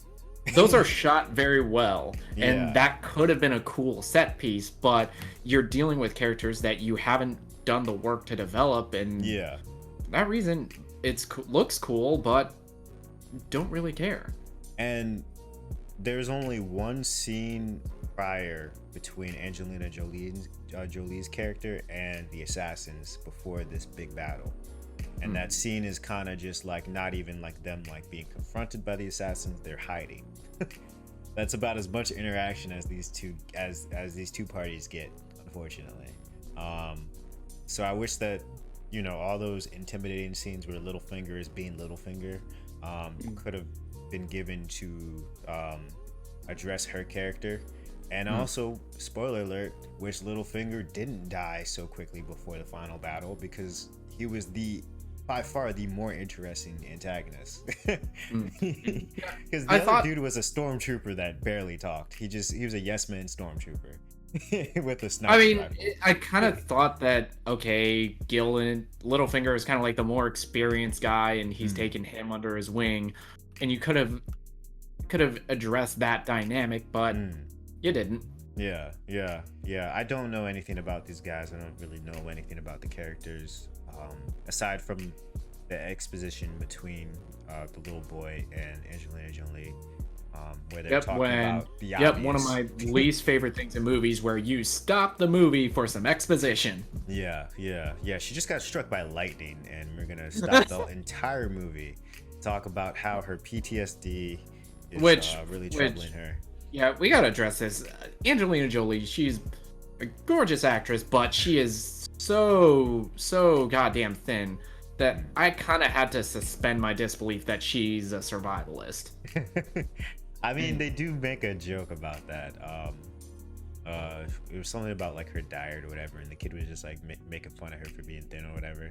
I thought that was a funny jab, but I mean, it is what it is. I'm not complaining. This is I think we talked about this. This is a straight to TNT movie that you end up watching on a Sunday morning because you're too hungover and in too much pain to reach for the remote and change the channel. Yeah, you'll catch that. You'll catch Wow, that. that's disappointing to hear, especially like you said, the guy Tyler Sheridan coming off of Wind River, which I really love, with Jeremy Renner, Elizabeth Olsen, coming off of Hella High Water, which was really great, coming off of Sicario, which was really also really good. Man, that's a real shame to hear. I'm Yeah. kind of only halfway through it. I kind of finished right after the part where Aidan Gillen met Tyler Perry. And again, it shows like Tyler Perry, when he's in other people's movies, he can be a decent actor. You know what I mean? He can be good and He's decent. he's great in Gone Girl. He's great in Vice, the Dick Cheney movie. And let somebody else behind the camera, and you can be good in movies. Yeah. And he produced this as well. He produced it. Oh shit, for real? Yeah, he produced this. Yeah, he's money behind it. Yeah. Then why wasn't he? Why? Never mind. It Why the doesn't fuck matter. didn't Medea show up at any point during this? Man, nothing with him got resolved, which was the whole point of the conflict. So this is stupid. 3 out of 10. Yeah. Yeah, I echo that. 3 out of 10 for me. Wow, 3 out of 10. Wow. It's 3 out not- of 10. It's looks just like nice. without remorse. I feel like there's nothing that's really stands out as bad. It's just so unremarkable and so lacking any personality that it's been a week since I saw it, and I'm struggling to remember anything that actually happened. I'm struggling to remember any of the characters' motivations for why they're doing anything that's going on in this movie. I disagree. It has a lot of bad things with the story structure. But it's getting a 3 out of 10 because it looks nice, at least. Wow. Wow. Jeez. So, it is what it is. On to another bad movie. Let's get that over with. One I would say is bad just because it's like kind of lame and mediocre. It does get fun though. The other I would say is bad, but it gets so insane that I kind of can't look away from it. Oh yeah. That third act is sensational. Yeah. This movie, first off, they remind me of stuff like The Intruder with Dennis Quaid, or Fatale, a movie that I wish we reviewed because of how insane it got. Yeah. To properly introduce the movie, Josh, take it away. Okay, so our next film here, moved on from discussing Those Who Wish Me Dead. We're going to discuss The Woman in the Window, starring Amy Adams, a Netflix film. And in this film, Amy Adams stars an agoraphobic psychologist, which basically means she never leaves her house ever. She's afraid to go outside, has panic attacks, even passes out at one point when she even opens the door. And she is just, stuck in this house all day drinking and popping pills. Us during quarantine. Yeah, pretty much. You know what I mean? It's good quarantine movie there. And she encounters a woman, Julianne Moore, and comes over her house, befriends her. They have nice conversation. Drinks. You'll see Amy Adams drink a lot of wine in this movie. You'll see it kind of just. Yeah, you could almost do a drink count of how many times she does a drink. So take a drink every time she takes a drink. This is definitely the wine mom movie. Oh yeah, I mean most definitely. So you have Julianne Moore. She comes over, befriends her. They have a good relationship. She tells her about like Gary Oldman, who's her husband. And you see that she tells her kind of like these little kind of cryptic things about her family, about maybe there's something kind of going on that's not so right, and as she kind of goes back and Amy Adams, being nosy bitch that she is, looking in the window, sees that Julianne Moore has been killed, and it's kind of basically a whodunit of if it was a member of the family, was it the tenant that lives kind of below her, played by Ryan Russell. And then they're just basically trying to figure it all out. Or did it happen at all? Yeah, because some twists that you see in this movie. So in this, clearly, first of all, the movie opens with Amy Adams watching Rear Window, which is the Alfred Hitchcock film. which I don't know why you would want people to look at another movie that's better than yours and your movie. I don't know why you would want to do that, but they were inspired. They wanted to wear their influences inspired by honestly. Rear Window. Yeah, and this is directed by Joe Wright, who has done, I've liked Joe Wright, who has done some incredible stuff like Atonement, amazing movie, Hannah, which is one of my favorite action movies ever, and my personal favorite episode of Black Mirror, which was called Nosedive. So he's done a lot of great work before, but he's also kind of had some misses before. Like he also did Pan in 2015. He did that one, so that was a big disaster. And so he also did Darkest Hour, which was the movie also starring Gary Oldman, where he played Winston Churchill. Which is the Gary Oldman Oscar movie. Yeah, he also did that. So here, you have this character Amy Adams, who is, agoraphobic, who, can't leave her house and everything like that, and trying to be this kind of basic whodunit of who killed Julian May, her trying to figure it out, especially when she calls the police. Everybody thinking she's crazy because she's on all this different medication, and also other things that get revealed throughout the film about her mental state that may not be so kind of that she's not maybe the most reliable witness to have. And then you have a situation like you see in the trailer of another woman coming saying that she's the real wife of Gary Oldman, not Julianne Moore. She's the real Jane Russell. So it's kind of this kind of situation where she has to do her best Neve from Catfish detective skills, which means it's basically going on Google and typing in the names and doing her best kind of detective skills there. And I will say that it's kind of fun in a way that it's kind of how trashy it is. It's a nice kind of direct to streaming kind of movie that you could watch. If you are a person like Nick said, if you are a wine mom and you just have a good time drinking wine, this is gonna be a wine mom's favorite movie. Yeah, you know what I mean, and you're just sitting there just yelling out everybody he's the killer. Oh no, this person's the killer. I'm genuinely surprised I did not find this on Lifetime. Yeah, I mean this is probably something you would find on Lifetime, something like that. And they do some shots that are reminiscent of Hitchcock. A lot of stuff they do.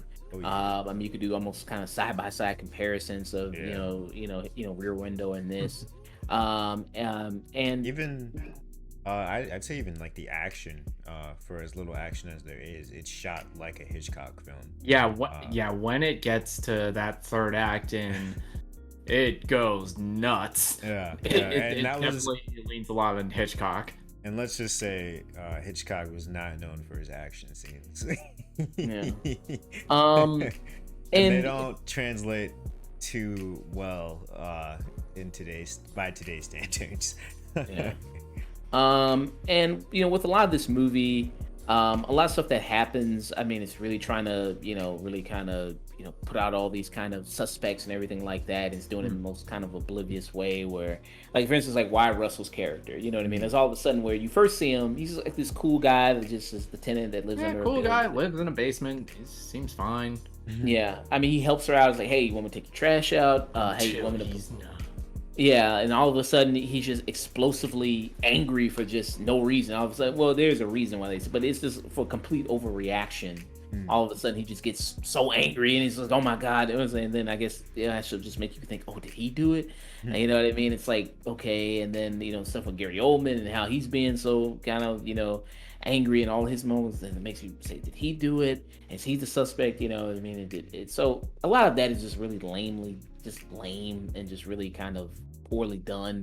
All the stuff they do, and it's kind of done in the most kind of basic kind of way.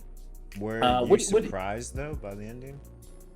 I was surprised that how kind of I guess it was just whatever. I guess it was kind of like, oh, I guess. Sure. I wasn't really trying to guess who the killer was. I don't really try to guess who the killer is in these type of things.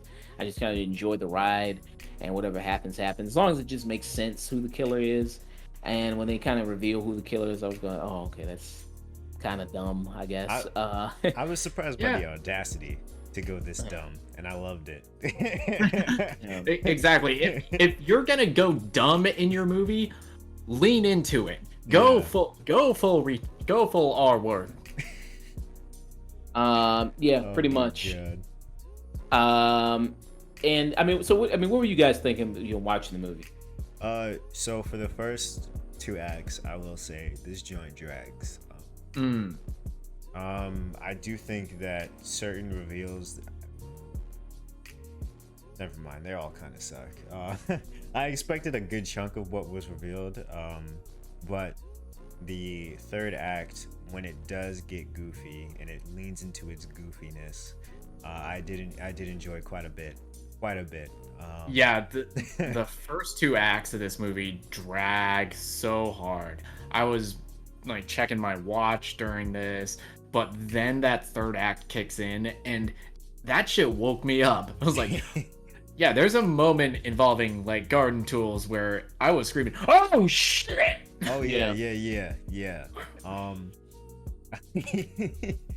But before then, like the only highlight I could really say is just like it is shot well. It is shot relatively well. Yep, the cinematography, it's gorgeous. However, I do think some of the stylistic flourishes that Wright chooses to use, I feel like they distract a little bit from the story, much like they did with something we reviewed here called Cherry.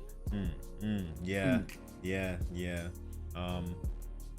But I mean, all those things I don't even want to say he was inspired by, because some things were damn near like just ripped from Hitchcock, but executed in like a poor, or I hate to say poor man's way, but it really was a poor man's way.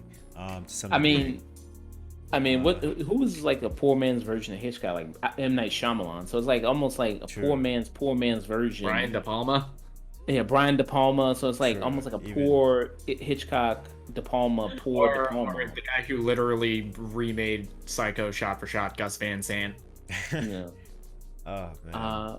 But yeah, I mean, there are moments to enjoy, but it's not the greatest movie. Yeah, it's definitely very slow, but if you can stick around to the third act, you're in for quite a fun ride. Yeah. Just to see who the killer is. I'd give this like a 4. And like it's solely a 4 based off of that third act. That third act is hilarious. I could not stress how funny that third act is. I'd give this a 6 out of 10. I think the performances are great enough that they kind of help the movie's pacing a little bit. But in that third act leans so hard into insanity, but the rest of the movie doesn't. So it's kind of less earnest than stuff like that I mentioned before, stuff like The Intruder or Al. Yeah, no, I will also say Amy Adams, everybody's telling you to get a new agent, please do. Take that advice. Because this hillbilly elegy, no, you're putting up too many. You're putting up great numbers on bad movies. You gotta. The Snyder films. Yeah. She's like trying to carry this whole thing on her back, and it's like breaking her.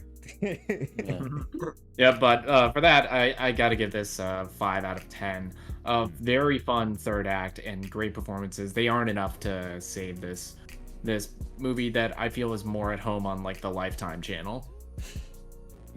Okay. I think I would give it about a 4 out of 10. I think that just the third act, how it ends, how they wrap it all up, explain why the person's doing what they're doing. It's just, I mean, that's something to just be seen. I mean, it's just like, wow, okay. I mean, there's no like breadcrumbs. There's no like, there's no breadcrumbs for it. There's no like hints. It just happens, and I'm like, I'm here for it. It almost comes out of nowhere, but fuck, I'm there. I'm with it. All right, so moving on, discussing The Woman in the Window, we're going to discuss Dawn of the Dead, 2004, Zack Snyder's first film. And like we said, we're going to do a little bit of a retro review for Zack Snyder because of his new film, Army of the Dead, that is out on Netflix right now. So, in Dawn of the Dead, which is a remake of the George A. Romero film, rest in power to George A. Romero, longtime legend. Yep, one of the greats. One of the greats, pioneer when it comes to the zombie industry, zombie filmmaking. I mean, he Yep. is. No Romero, no stuff like The Walking Dead, no stuff like Shaun of the Dead. Yeah. you couldn't think of another one. You said Dawn of the Dead. Shaun of the Dead. No Walking Dead, no Resident Evil, none of the major zombie media. Yeah. I mean, yeah, he was definitely a legend amongst that. If anybody's ever checked out the original Dawn of the Dead, highly recommend you do. You're checking out all George A. Romero films, if you can. So in this one, it follows the same kind of premise: a group of survivors. When the zombie apocalypse comes, they all rally to the mall. Here you had Jake Weber, who we just talked about, from Those Who Wish Me Dead. He's in this. You got Ben Rames in this. He finally just stopped fucking Tyrese's mama and baby boy. Came over to do this, at the mall. He had to do this real quick. Disappointed that we had no scene of him just buck ass naked in a kitchen making eggs. Yeah, there's no scene like that here. Very disappointed. No scene with a ball gag in his mouth, bent over. There's no scene like that. You also have Mekhi Phifer in this. You know what I mean? No bad dreads in this, like he had in 8 Mile. Just nice clean cut. You know what I mean? So nothing for the zombies to grab onto. Yeah. Well, I guess even if you did grab onto it, it would just fall off anyway. So. True. It really doesn't matter. You also got Ty Burrell in there. People know from Modern Family. He found big success after that. Yep. Also Michael Kelly from stuff like House of Cards. Yeah, Michael. Yeah, House of Cards. Yeah, big character actor. Like you always see his face in a lot of stuff. Yeah, he's another one of those. Hey, it's that guy. Yeah, it's him. He plays the security guard at the mall when they get there.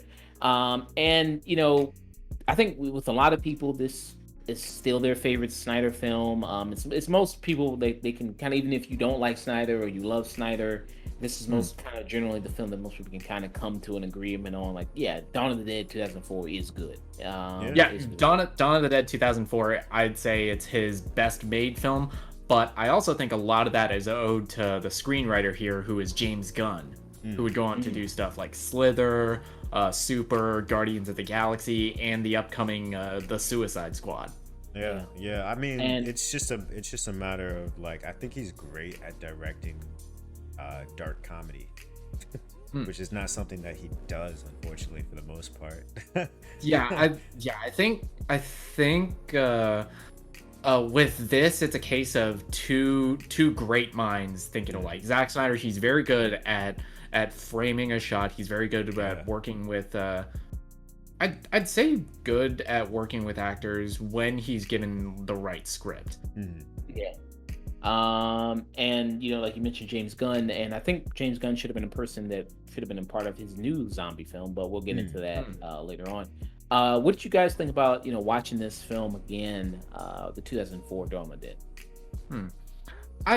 I had to, when I watched this, I kind of had to like really think about the context of the time this came out, because if I'm correct, this was the first big zombie film to come out after 28 Days Later. After that kind of like introduced the infected and fast zombies, and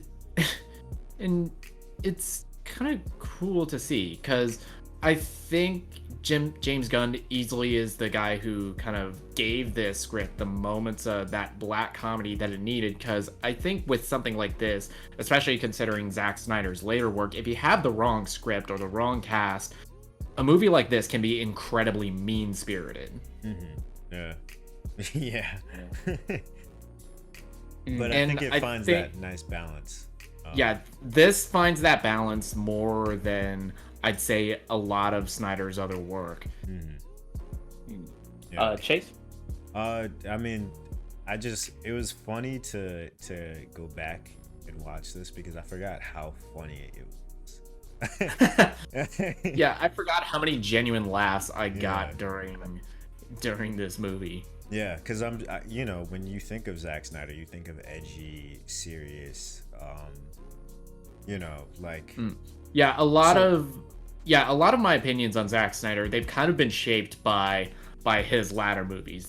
My opinions on him kind of been shaped by stuff like 300, like his DC films.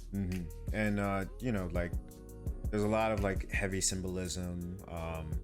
We're gonna talk about it later, but there's always the music cues and stuff that the very on the nose needle drops. Yeah. He loves sharing his playlist. He loves sharing his playlist. Here they didn't bother me because they have that montage of them in the mall, and it's like that kind of jazzy version of Down with the Sickness. That I was kind of like, hey, it's all right.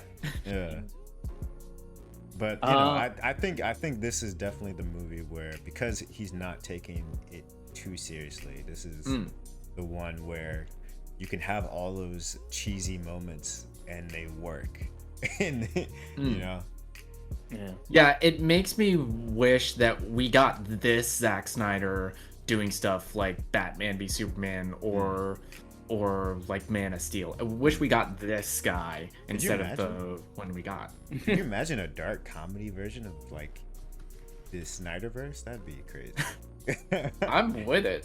I'm amazed how good he was handling some of the more emotional beats of this movie, because there's a scene like towards like the second act where a guy who gets bitten has to like say goodbye to his family, which definitely has I would say has a lot more meaning now, considering everything that's happened with Snyder in his life.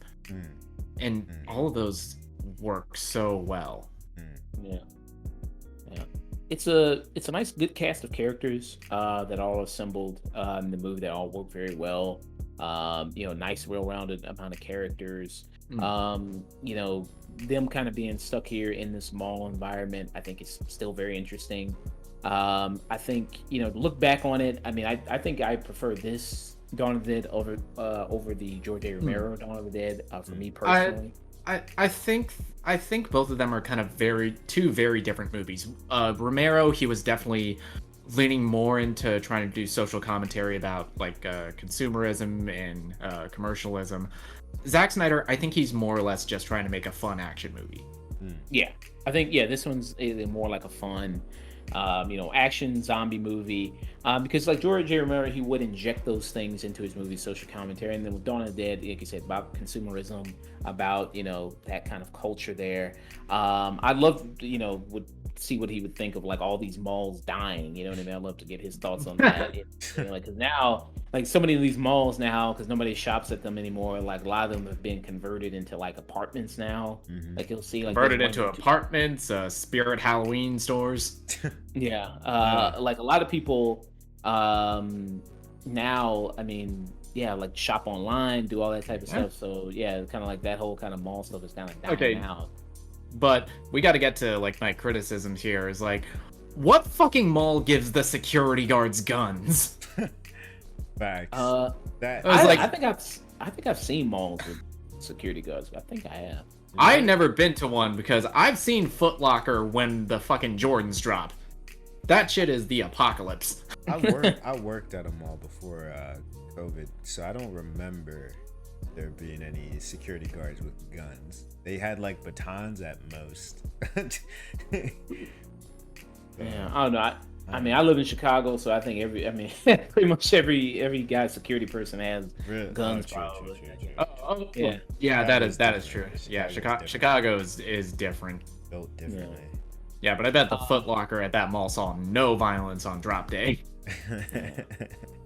So I mean, you know, with this, like I said, I think he's trying to make more of a, you know, general action film, and I think it works a lot. And I think it was, you know, Snyder, this was his first film. And I think, you know, knew how to really kind of, it's not 2 hours and 30 minutes, you know what I mean? It's a nice, it's nice, lean, fast paced. Yeah, you know, moves at a good pace, moves, you know, fine. You know, everything kind of goes along, which I really like. So it's not, you know, him just really getting super, you know, overindulgent like sometimes he tends to do. There's not a whole lot of like stopping the movie to pose like Jesus for 5 minutes. Yeah, you know what I mean? You don't see one zombie nailed to a cross or nothing like that. You know, there's nothing like that in it. And, you know, some good zombie kills in here, good zombie effects. Everybody, Yeah, kinda, easily, definitely the most iconic from this movie is the zombie baby. yep, zombie baby, which was very very Yeah, memorable. that shit was still horrifying. Oh yeah. Yeah. And I say, I really enjoy watching it again. I haven't seen it in a while. I haven't seen it in a long time. So going back and watching it again, and kind of, I really did want to watch it since I was like, oh yeah, Snyder's doing another zombie film. Like, yeah, it kind of makes me think about, Nice. that's kind of when he started. It started out his origins doing, a zombie film. So Yep, and just to get one big criticism out of this way, for a huge chunk of this movie, all the characters in here are pretty smart. Like they make they make a lot of the right calls. They are kind of watching their back. They're doing the right things until the script calls for them not to. Yeah. And then they become the dumbest motherfuckers on the goddamn earth. Yeah. Like the girl going to get her dog. I mean, yes, I would come and get you. I mean, I own a dog, so I get it. Still dumb. Really dumb decision, especially since, I mean, the dog was gonna be fine. She clearly saw that the zombies were not gonna eat the dog. She clearly saw that because they walked all the way over to the other side with the other guy that was across from them. So I don't know why she decided to do this. So yeah, there's some dumb things like that. And especially like when they are in the bus and there's the incident with the chainsaw where the guy like turns it on and then he trips and then he saws one girl in half. Yeah, it's like, why would you turn that on? Yeah, it's so we'll talk about this later too, because there are instances where some characters are dumber than others in the next film. Characters are suddenly dumb when the entire movie we're led to believe that they're very smart and capable people. Yeah, but I do think in comparison, this film, the characters are a little bit smarter, if not if not better. So what was your rating? What's your final rating? I was just thinking about this again. I think I'm giving it an 8, but what did I give Justice League? I think you gave Zack Snyder's Justice League an 8. I did as well. Okay, because I think this is better than Justice League. Yes, I'd say this is a more fun movie than Justice League. Yeah. But I also can kind of appreciate his cut as kind of like the kind of like beginning of the third act of his career, whereas like all the things that we come to know and like and dislike about Zack Snyder, this is where all of those come together, and it's suddenly more has more charm there than it has in any of his previous work. Yeah. I think this is his best like feature film, like just straight film. But yeah, what do you guys think? I would say I'd give it a 8.5, or like 9 out of 10 for me. Really enjoyed it. I thought it's a really solid movie. It still remains my favorite Snyder film out of all the films he's done.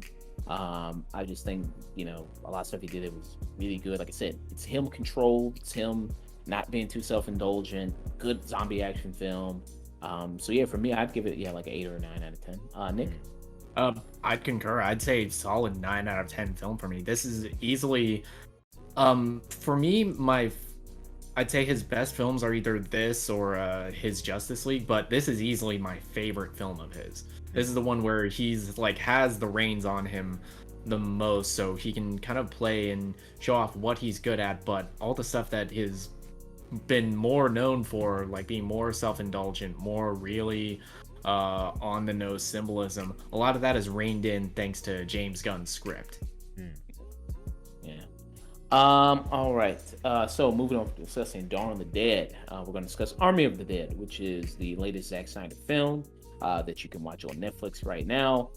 Here you have a zombie heist film where Dave Bastista, who's being approached by Scorpion himself. Hiroyuki. Yeah, and that guy looks great in the suit. And every time I see him, like I watch him, he's on Westworld. He's in a suit. He looks really great. That man is 60 years old. Yeah, he's very stylish. I mean, very stylish guy. He is 60 years old and still doing the goddamn thing. Yeah, I mean, really impressive. He was in Avengers Endgame. He's wearing a nice suit and that. I'm like, man, this guy's got style, man. I mean, they know how to really dress this guy on set. So he's really great. So he approaches Dave Bastista, who's flipping burgers at some burger joint in the middle of nowhere. Approaches him with a deal, and that says that all I need you to do is go into Las Vegas. That, as we see at the opening of this movie, which basically. This is the most believable part of this movie. Like, if there ever was a zombie apocalypse, it'd be on some stupid shit like that. Car accident, some guys getting getting rolled. Some guy couldn't wait to get back to the hotel, so now we get zombies. Yeah, and ends up in a head-on collision with this military convoy, and then all of a sudden, the cargo that they were carrying escapes, which happened to be a zombie. Even though it's like the slowest response time for anybody ever. They're on the radio, and then the guy is like, he's talking to higher up on the phone on the radio, and he's going like, "What? What'd you say? Get out of where? Who? Wait, who is this again?" And it's like, dude, she's telling you get the fuck out of there. And the dude, he just got. And she's not telling you; she's literally screaming at me, "Yo, get the fuck out of there!" Yeah, she's telling me. And then when he finally gets the order, he gives the order to the next person who's the closest to the zombie. He's just like, he's just deaf. Completely. Yeah. Yeah. So I mean, so you kind of have that kind of kicked off this, which basically kicked off the zombie apocalypse in Las Vegas. Good openings. I'd say that's easily the best opening scene of a zombie film I've ever watched. This is up there with like the first Zombieland. Yeah. I do think it went on for a little bit too long, but I did enjoy it. It was hilarious. I enjoyed every second of it, especially because you gotta have that, again, something we've criticized Snyder for with like on the nose needle drops. Yeah. But it was kind of cool that was also a part of like the joke. It was like, look out, Elvis. And, yeah.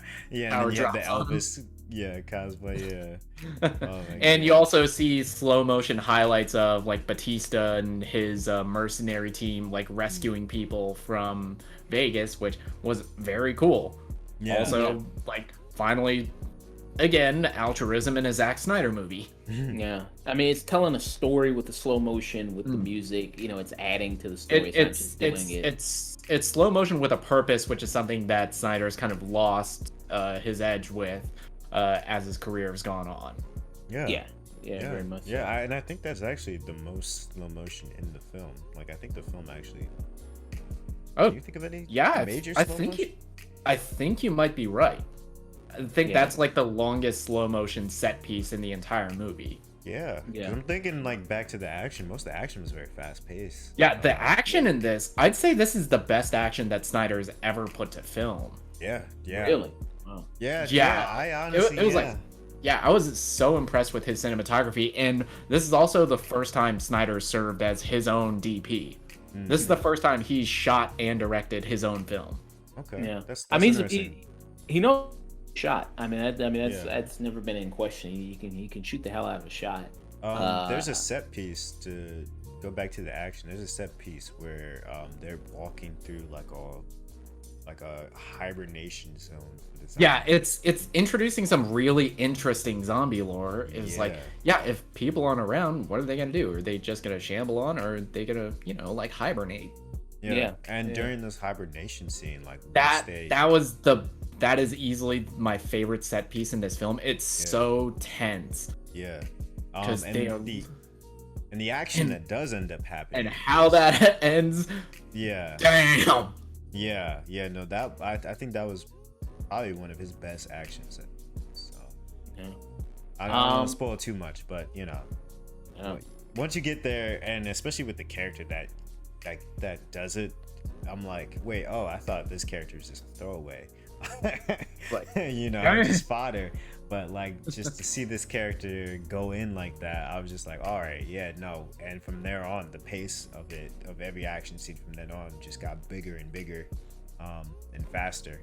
So yeah, no, I don't think there was any slow motion in latter action scene. That was it. Which is pretty dope for a Zack Snyder film. Yeah. So the big thing with this is that like we said, you have a guy approach him, Dave Bastista, and it's all about him kind of going to Vegas because there's a safe there with all this money, and he has to assemble his crew. It's preferably his older crew that we saw in the montage at the beginning of the film. Yep. To go... his crew featuring Omari Hardwick, who is looking about as jacked as I've ever seen a human being look. Yeah. He's part of the crew. You also have, they assemble, Ana de la Regura. Ana de la Regura. Isn't she going to be in the new Suicide Squad movie, or is that someone else? She's on Narcos, and nope, and she's going to be in The Forever Purge. Oh, okay. So that's the trailer I saw her in. Yeah. So she's gonna be in that film. And you also have a variety of other characters. You have this Instagrammer. You have like this guy who's like this YouTuber influencer. That was hilarious to me, especially because of just kind of the world building that you get, and you get some of that black comedy that was worked so well in Dawn of the Dead. It's like, yeah, if zombies happen, of course there'd be like guys like on YouTube who are like doing like stunts and pranks with zombies and shit. Yeah. Oh yeah, absolutely. Yeah, tons of Jake Paul, Logan Paul's out there messing with zombies. You know what I mean? I'm just waiting for Jake Paul zombie challenge. Yeah. Yeah. You know what I mean? Tons of people trying to kiss zombies and shit like that. The zombie kiss challenge or some shit like that. So you have that. You have the safe cracker. So you get a guy for that. You also have Dave Bautista's, whose estranged daughter is in the film, played by Ella Purnell. She works at this border camp. So a lot of the movie also tries to, I think, work in kind of a little bit of social commentary, like with kind of, as we mentioned, with George A. Romero, like he did with his films. Here it seems like they're trying to do that a little bit with this, because in the film, when this zombie incident happened, and they kind of walled off all of Las Vegas, you know what I mean? And there were a lot of people that were still in Las Vegas that didn't get infected at all, that they get bitten, that were kind of trapped there now because, of everything. So now there's kind of at this kind of border location with all these kind of kids and, mothers and women and everything like that. So very much kind of parallels kind of the kids in cages, situation. Wink. Yeah, very much parallels that. And then you even have like this asshole, guard there played by Theo Rossi, who, you realize he's, he's like having sex with the women there at the facility in exchange for favors. He's completely abusing his power there. Theo Rossi playing a very Theo Rossi character. Pretty much. And of course, to top it all off, you have a president that thinks it's a good idea to just nuke the place for 4th of July. And literally in that news snippet, it's like, you just think it'd be really cool to have that as the fireworks on 4th of July. Yeah. Really cool. So that I can only imagine one president doing that. So that basically adds more to the tension. Basically gives the team a time limit. They have to go in, get into the safe, get the money, get out. And I don't know. I mean, if I was kind of Dave Bautista and somebody was saying like, hey, you go into the safe, get all this money, and then you get $50 million for yourself to split up amongst your whole crew, I'm like, I don't know if you're really going to give me $50 million. I don't know if you're going to really let me get $50 million. Like, I find that a highly suspect. You know what I mean? They do enough of the planning with the heist that I can kind of believe that somebody would try this. Especially because you have this character like a coyote who's been sneaking people inside Vegas into the casinos to try and get money out for their families. I kind of believe that you could pull something like this off. Yeah, I mean, Vegas is just a pool of money, so And also they built in the excuse hey, that money is already insured. I've already reported the loss, so that's money that you can take for yourself. Yeah, true. So I don't know if I think the concept of this film is very unique. I don't think I've ever seen a zombie heist kind of film before. I don't know if I've ever seen that before. So it's probably some Yep. Just like with any kind of genre, films like this, you work really well when you can kind of add other elements into it. It's like zombie heist film. Yeah, who would see something like that coming? You make a realistic cause and realistic reason why something like this would work. Mm-hmm. Yeah. I mean, it adds the beats of, say, like an Ocean's 11 with the zombie elements, and I think that's, and not just like the typical zombie lore that we're used to, but they add adding like new breeds of zombies, which I thought was handled really well. I actually was really fascinated with introducing like the alphas, which are kind of like this smart zombies. That are like juking out like that are like bobbing and weaving like Floyd Mayweather. I've never seen a zombie move so fast. And then also like they have like clever ways of like going about like handling people with bullets. Like the main one has like a whole what's it called? He has like a helmet. Yeah, a bulletproof helmet, which I thought was just the most clever thing for a zombie to do ever. And like some dialogue that's like in the background that you hear is like, zombie with a fucking cape? Yeah. And he has like his own like society that he's building, which is the army of the dead. And there's rules. It's like, hey, we don't mind if you come in, but you got to give us something in return. Respect the drip of the cape. Respect the king. I thought that was very interesting. The world building that you mentioned that they build in this movie about the zombies and zombie kings and the alphas, and how like you have your regular shamblers who just they just stand there to get shot. They do that, and then you have your like these kings and queen zombies and these guys who can think a little bit more stronger, more kind of more dangerous than just your regular zombie. So I thought that was a nice addition to that, and very nice kind of world building element to this to play around with it more. So I like all that stuff a lot. I would say kind of one of my things I didn't like so much is just the length of the film. 2 hours and 30 minutes. I think that's a lot. I think that's it's just long, a little too long for this. I think you could have tried to trim off some more stuff, 30 minutes or so, 40 minutes, just to kind of just reduce the time a little bit, because I just thought 2 hours 30 minutes. It just 2 hours 30 minutes. It's way too long. You could have, especially because the film really picks up once they get into Vegas, and that's like after the first act.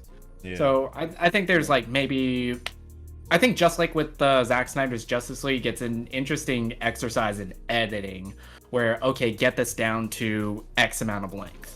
Yeah, there's some soap opera-esque like conversations that could have been chopped. A lot of it could have been cut down. I felt like the daughter character, she was kind of like useless throughout the movie. But don't get me started. But considering the tragedy that Snyder went through, I get why he would add that. I despised her character. I thought she was so dumb. And again, a common thing with the Snyder zombie movies, characters are really smart until the movie calls for them not to be. When you speak about her, Dave Batista's daughter in the movie, I think she was kind of one of the weaker elements of it. I think overall the entire cast, I mean the whole team assembled when they go into it, I think it's a pretty good cast of people. I mean I don't think I was annoyed by anybody in the team at all. I think they all did a very good job.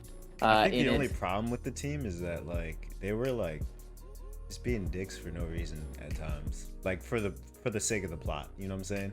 Like I understood why one character was being a douche, but like because that was his role, that was what he was supposed to do. But for the other ones to just so quickly just jump on him and just look at him like, all right, we're singling you out. Welcome. Like that doesn't sound smart to me. Right. Which character are you referring to? Because the character that is, I think the character's name is the head security guard. Oh, Garrett Dillahunt. Yeah. The entire time I was wondering, why would these people be so trusting to him? Because he's clearly the shadiest motherfucker there. Well, I was more so on the thing of saying like, why are you guys singling him out? He hasn't done anything yet. Because like very early on, they're like dropping the line like, hey, look, we don't trust this man. We're setting it up where we're killing him first. If he's the first one to go, all right. We've agreed that he's the first one to go. A great line delivery by Tig Notaro, who is yeah, this film, it had some controversy because that character was originally going to be played by Chris D'Elia, who was accused of like sexual harassment, of grooming young women. So Snyder did the right thing and replaced him right away. I don't even miss it. Yeah, I don't. Because she bodied that role.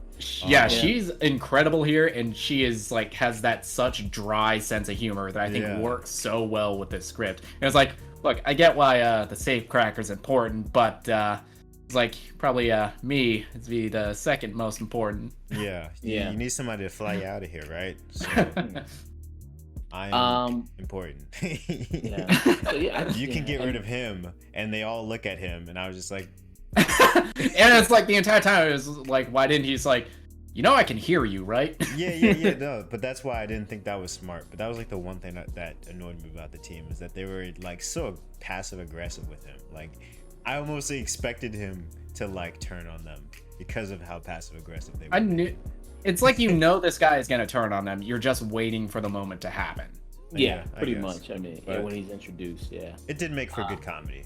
Unlike it made for good comedy. I liked all the, except for the daughter, I kind of liked all the characters here. I'm really impressed with Batista's growth as an actor, because he's asked to, because there's a big ask of him in delivering like some of the bigger emotional beats, especially in the flashbacks, because he's a character that had to kill his wife after she turned into a zombie, and he bodies that scene.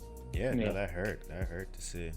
When you talk about wrestlers who have had a great post kind of wrestling career, acting career, he's one of the best. Out of all the wrestlers that have kind of shifted into acting, I would say Batista's probably the best actor out of all of them. The best and most ambitious actor out of all of them, because he's choosing to work with guys like Zack Synder, like Denis Villeneuve, like Rian Johnson. And like he could do the action, but he could also make you cry. He can make you laugh. He's decent. Absolutely. I think he's one of the better, or if not the best wrestlers turned kind of professional actors out there.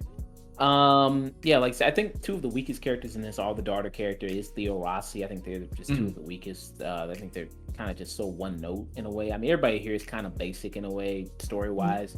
Everybody here is kind of like just your basic archetype, but that's pretty common in most Zack Snyder movies. Even in Dawn of the Dead, we talked about all those characters are pretty much fitting into just archetypes. But here's my problem with the daughter character, and the character that she's trying to save. They don't make sense.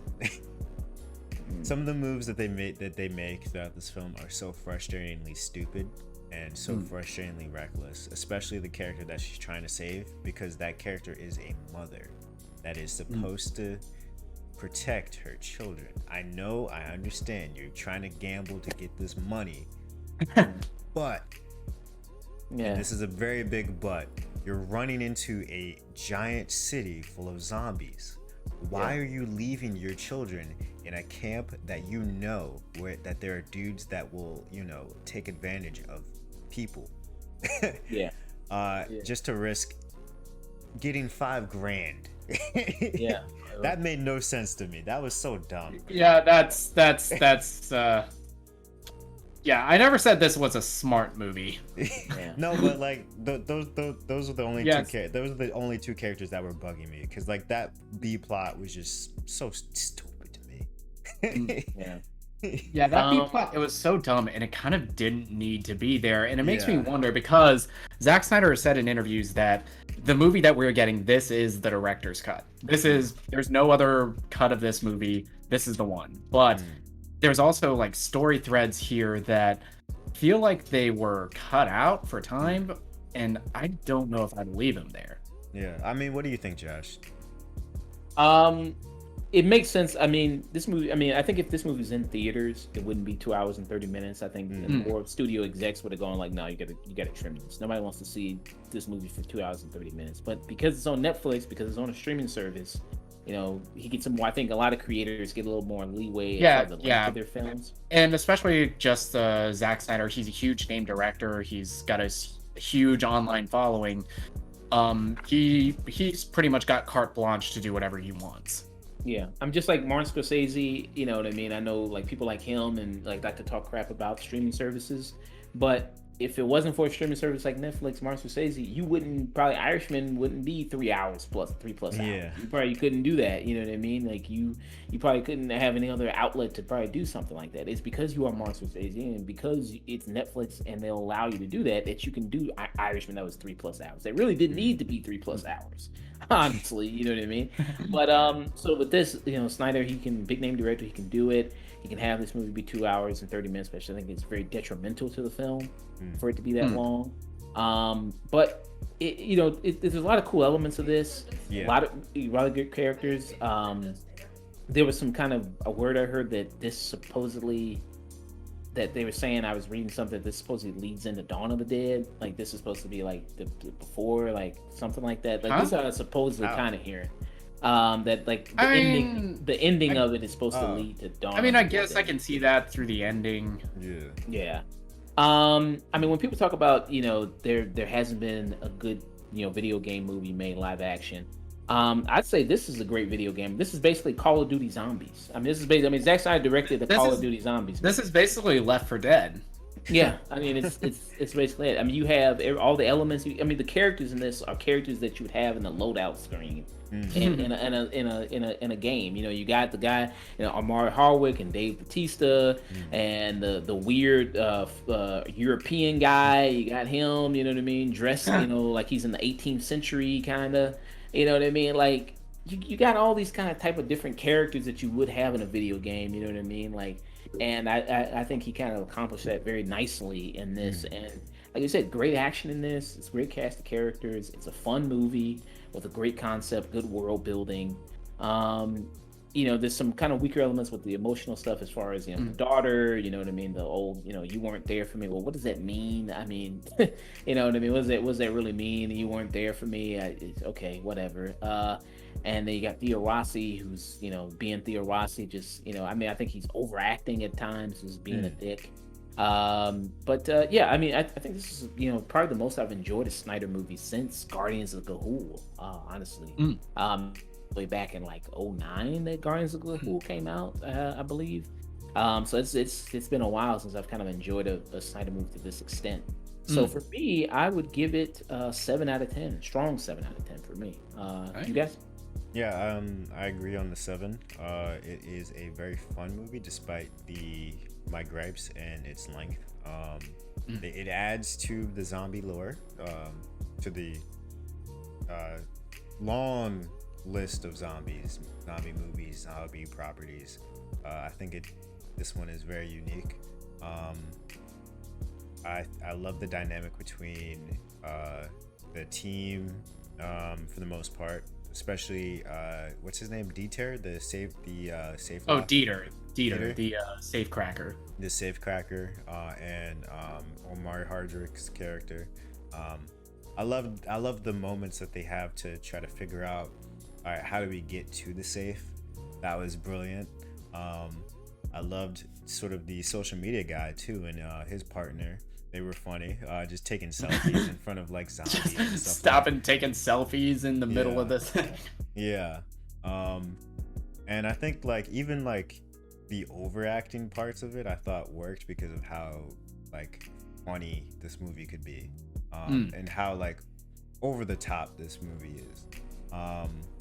So yeah, 7 out of 10. Definitely do recommend. Just don't go into it expecting there to be a good daughter character, because that is not it. Okay, so I feel like I've kind of come around on Zack Snyder. I really, really enjoyed his cut of Justice League. I enjoyed the Snyder cut. I think I gave that movie an 8 out of 10.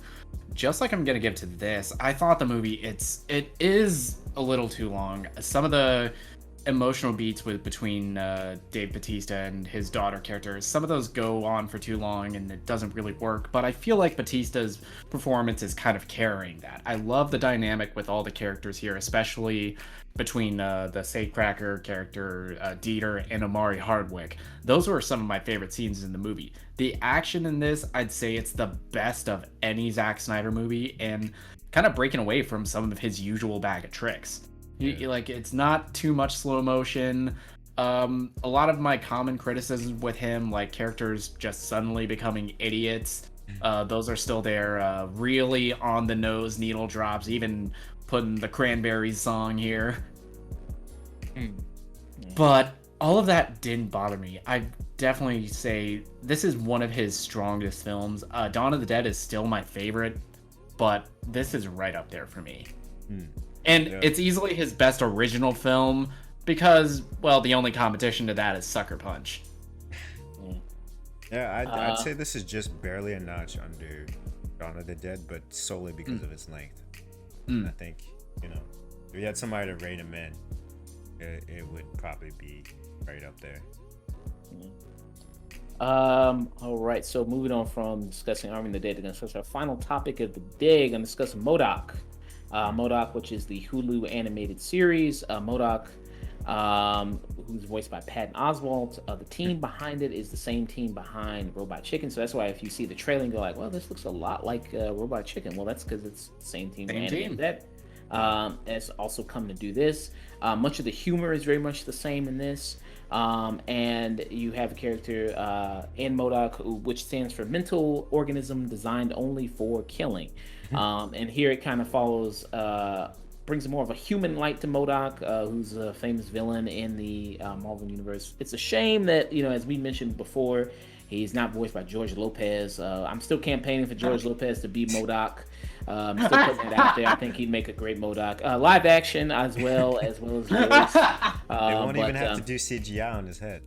Yeah, what I mean, no CGI necessary, just purely George Lopez as M.O.D.O.K. Disney, Marvel did not hear us, but we're campaigning for you, George Lopez. If you listen to this, we are going for you to be in the Marvel universe as M.O.D.O.K. But still, Patton does a decent job. Patton Oswalt, he's like renowned for how much he loves geek and how much he loves comic books, and for him to get a role like this, it's incredible. Yeah. And it's a 10-episode series.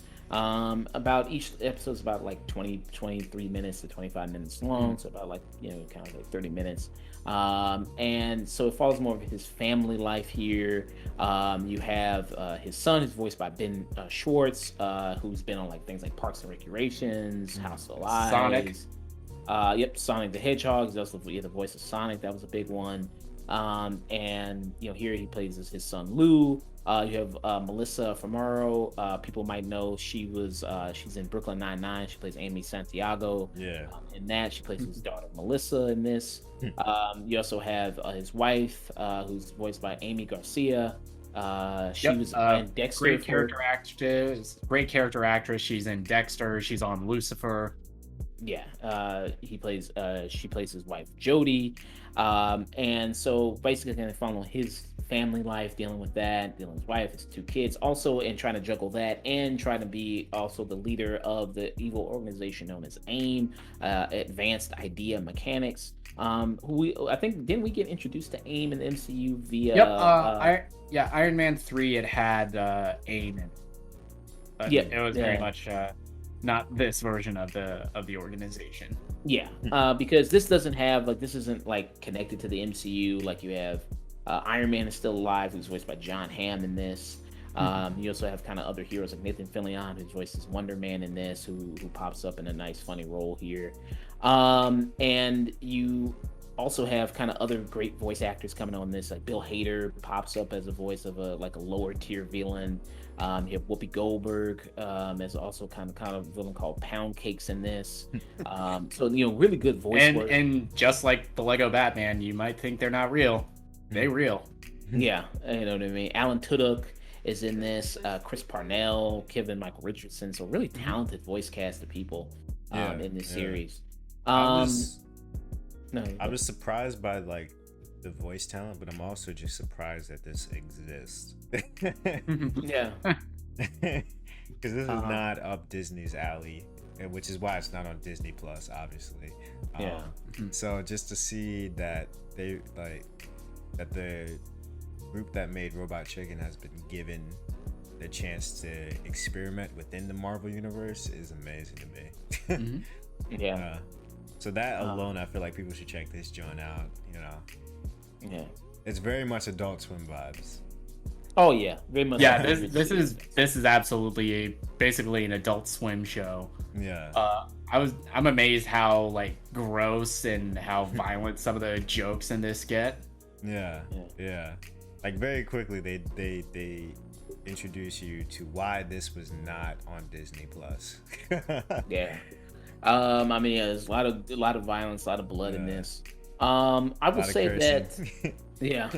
I would say I was kind of wondering about its length, like, because Robot Chicken is known for having just 15-minute episodes. Really, kind of collection of. Cause it's mostly just a collection of shorts. There's no really ever running long narrative stories. It's kind of a collection of shorts. I wondered, if they could kind of reduce them just the time of these episodes to just like 15 minutes. How would that be for this style a little bit? Also, the stuff with the family, I found, I thought that was really funny.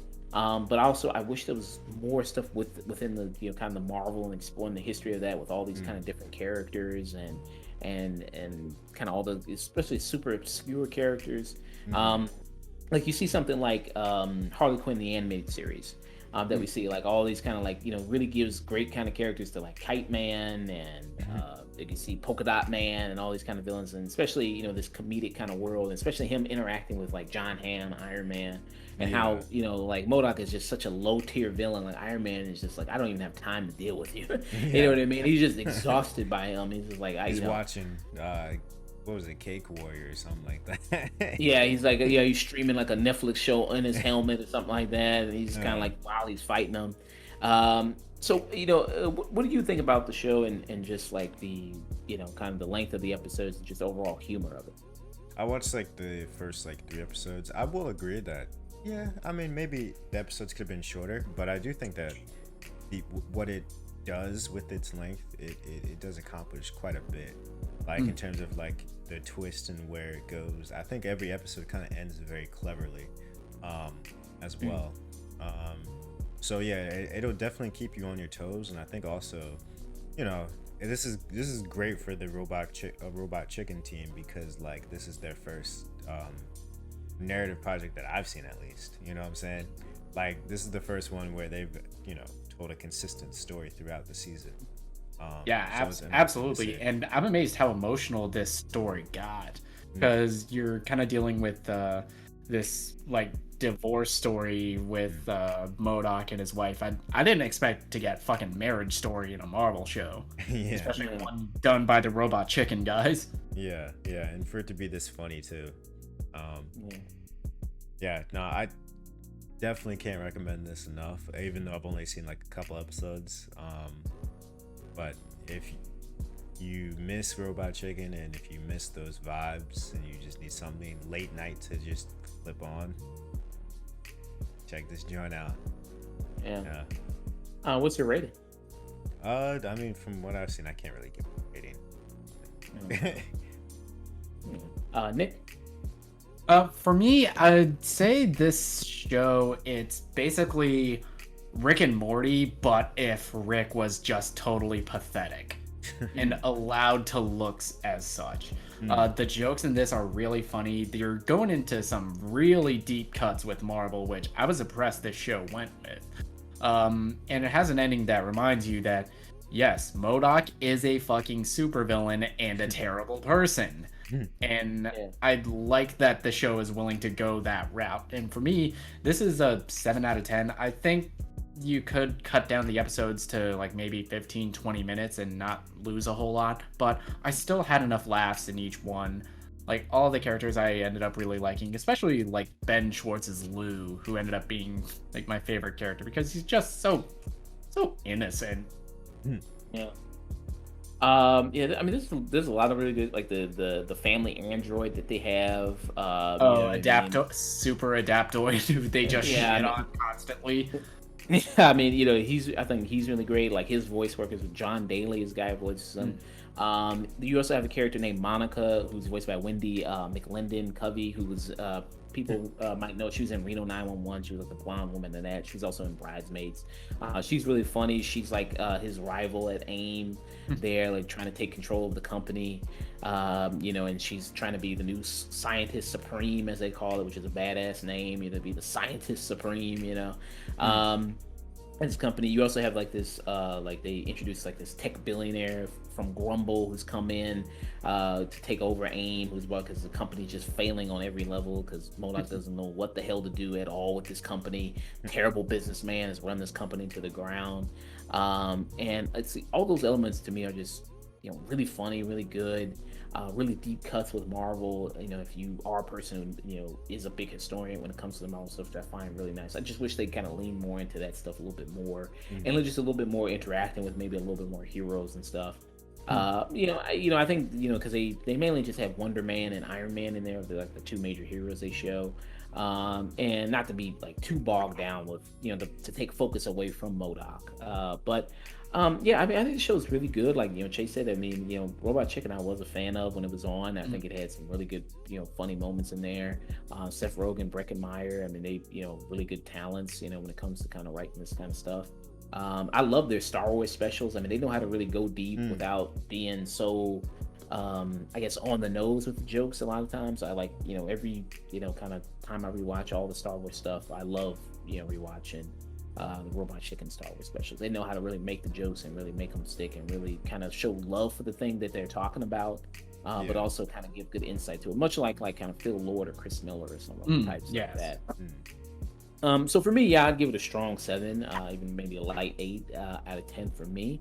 Good series. I recommend people check it out. You can watch all 10 episodes right now on Hulu, and check it out. So we're gonna get out of here, people. Good show today. Quite a chunky show today. Over 2 hours. It's a thick ass show today. Very much so. So we're gonna get out of here and let everybody know our information, our links, like we always do. So if you want to give us an email, we're at theafternoon@gmail.com.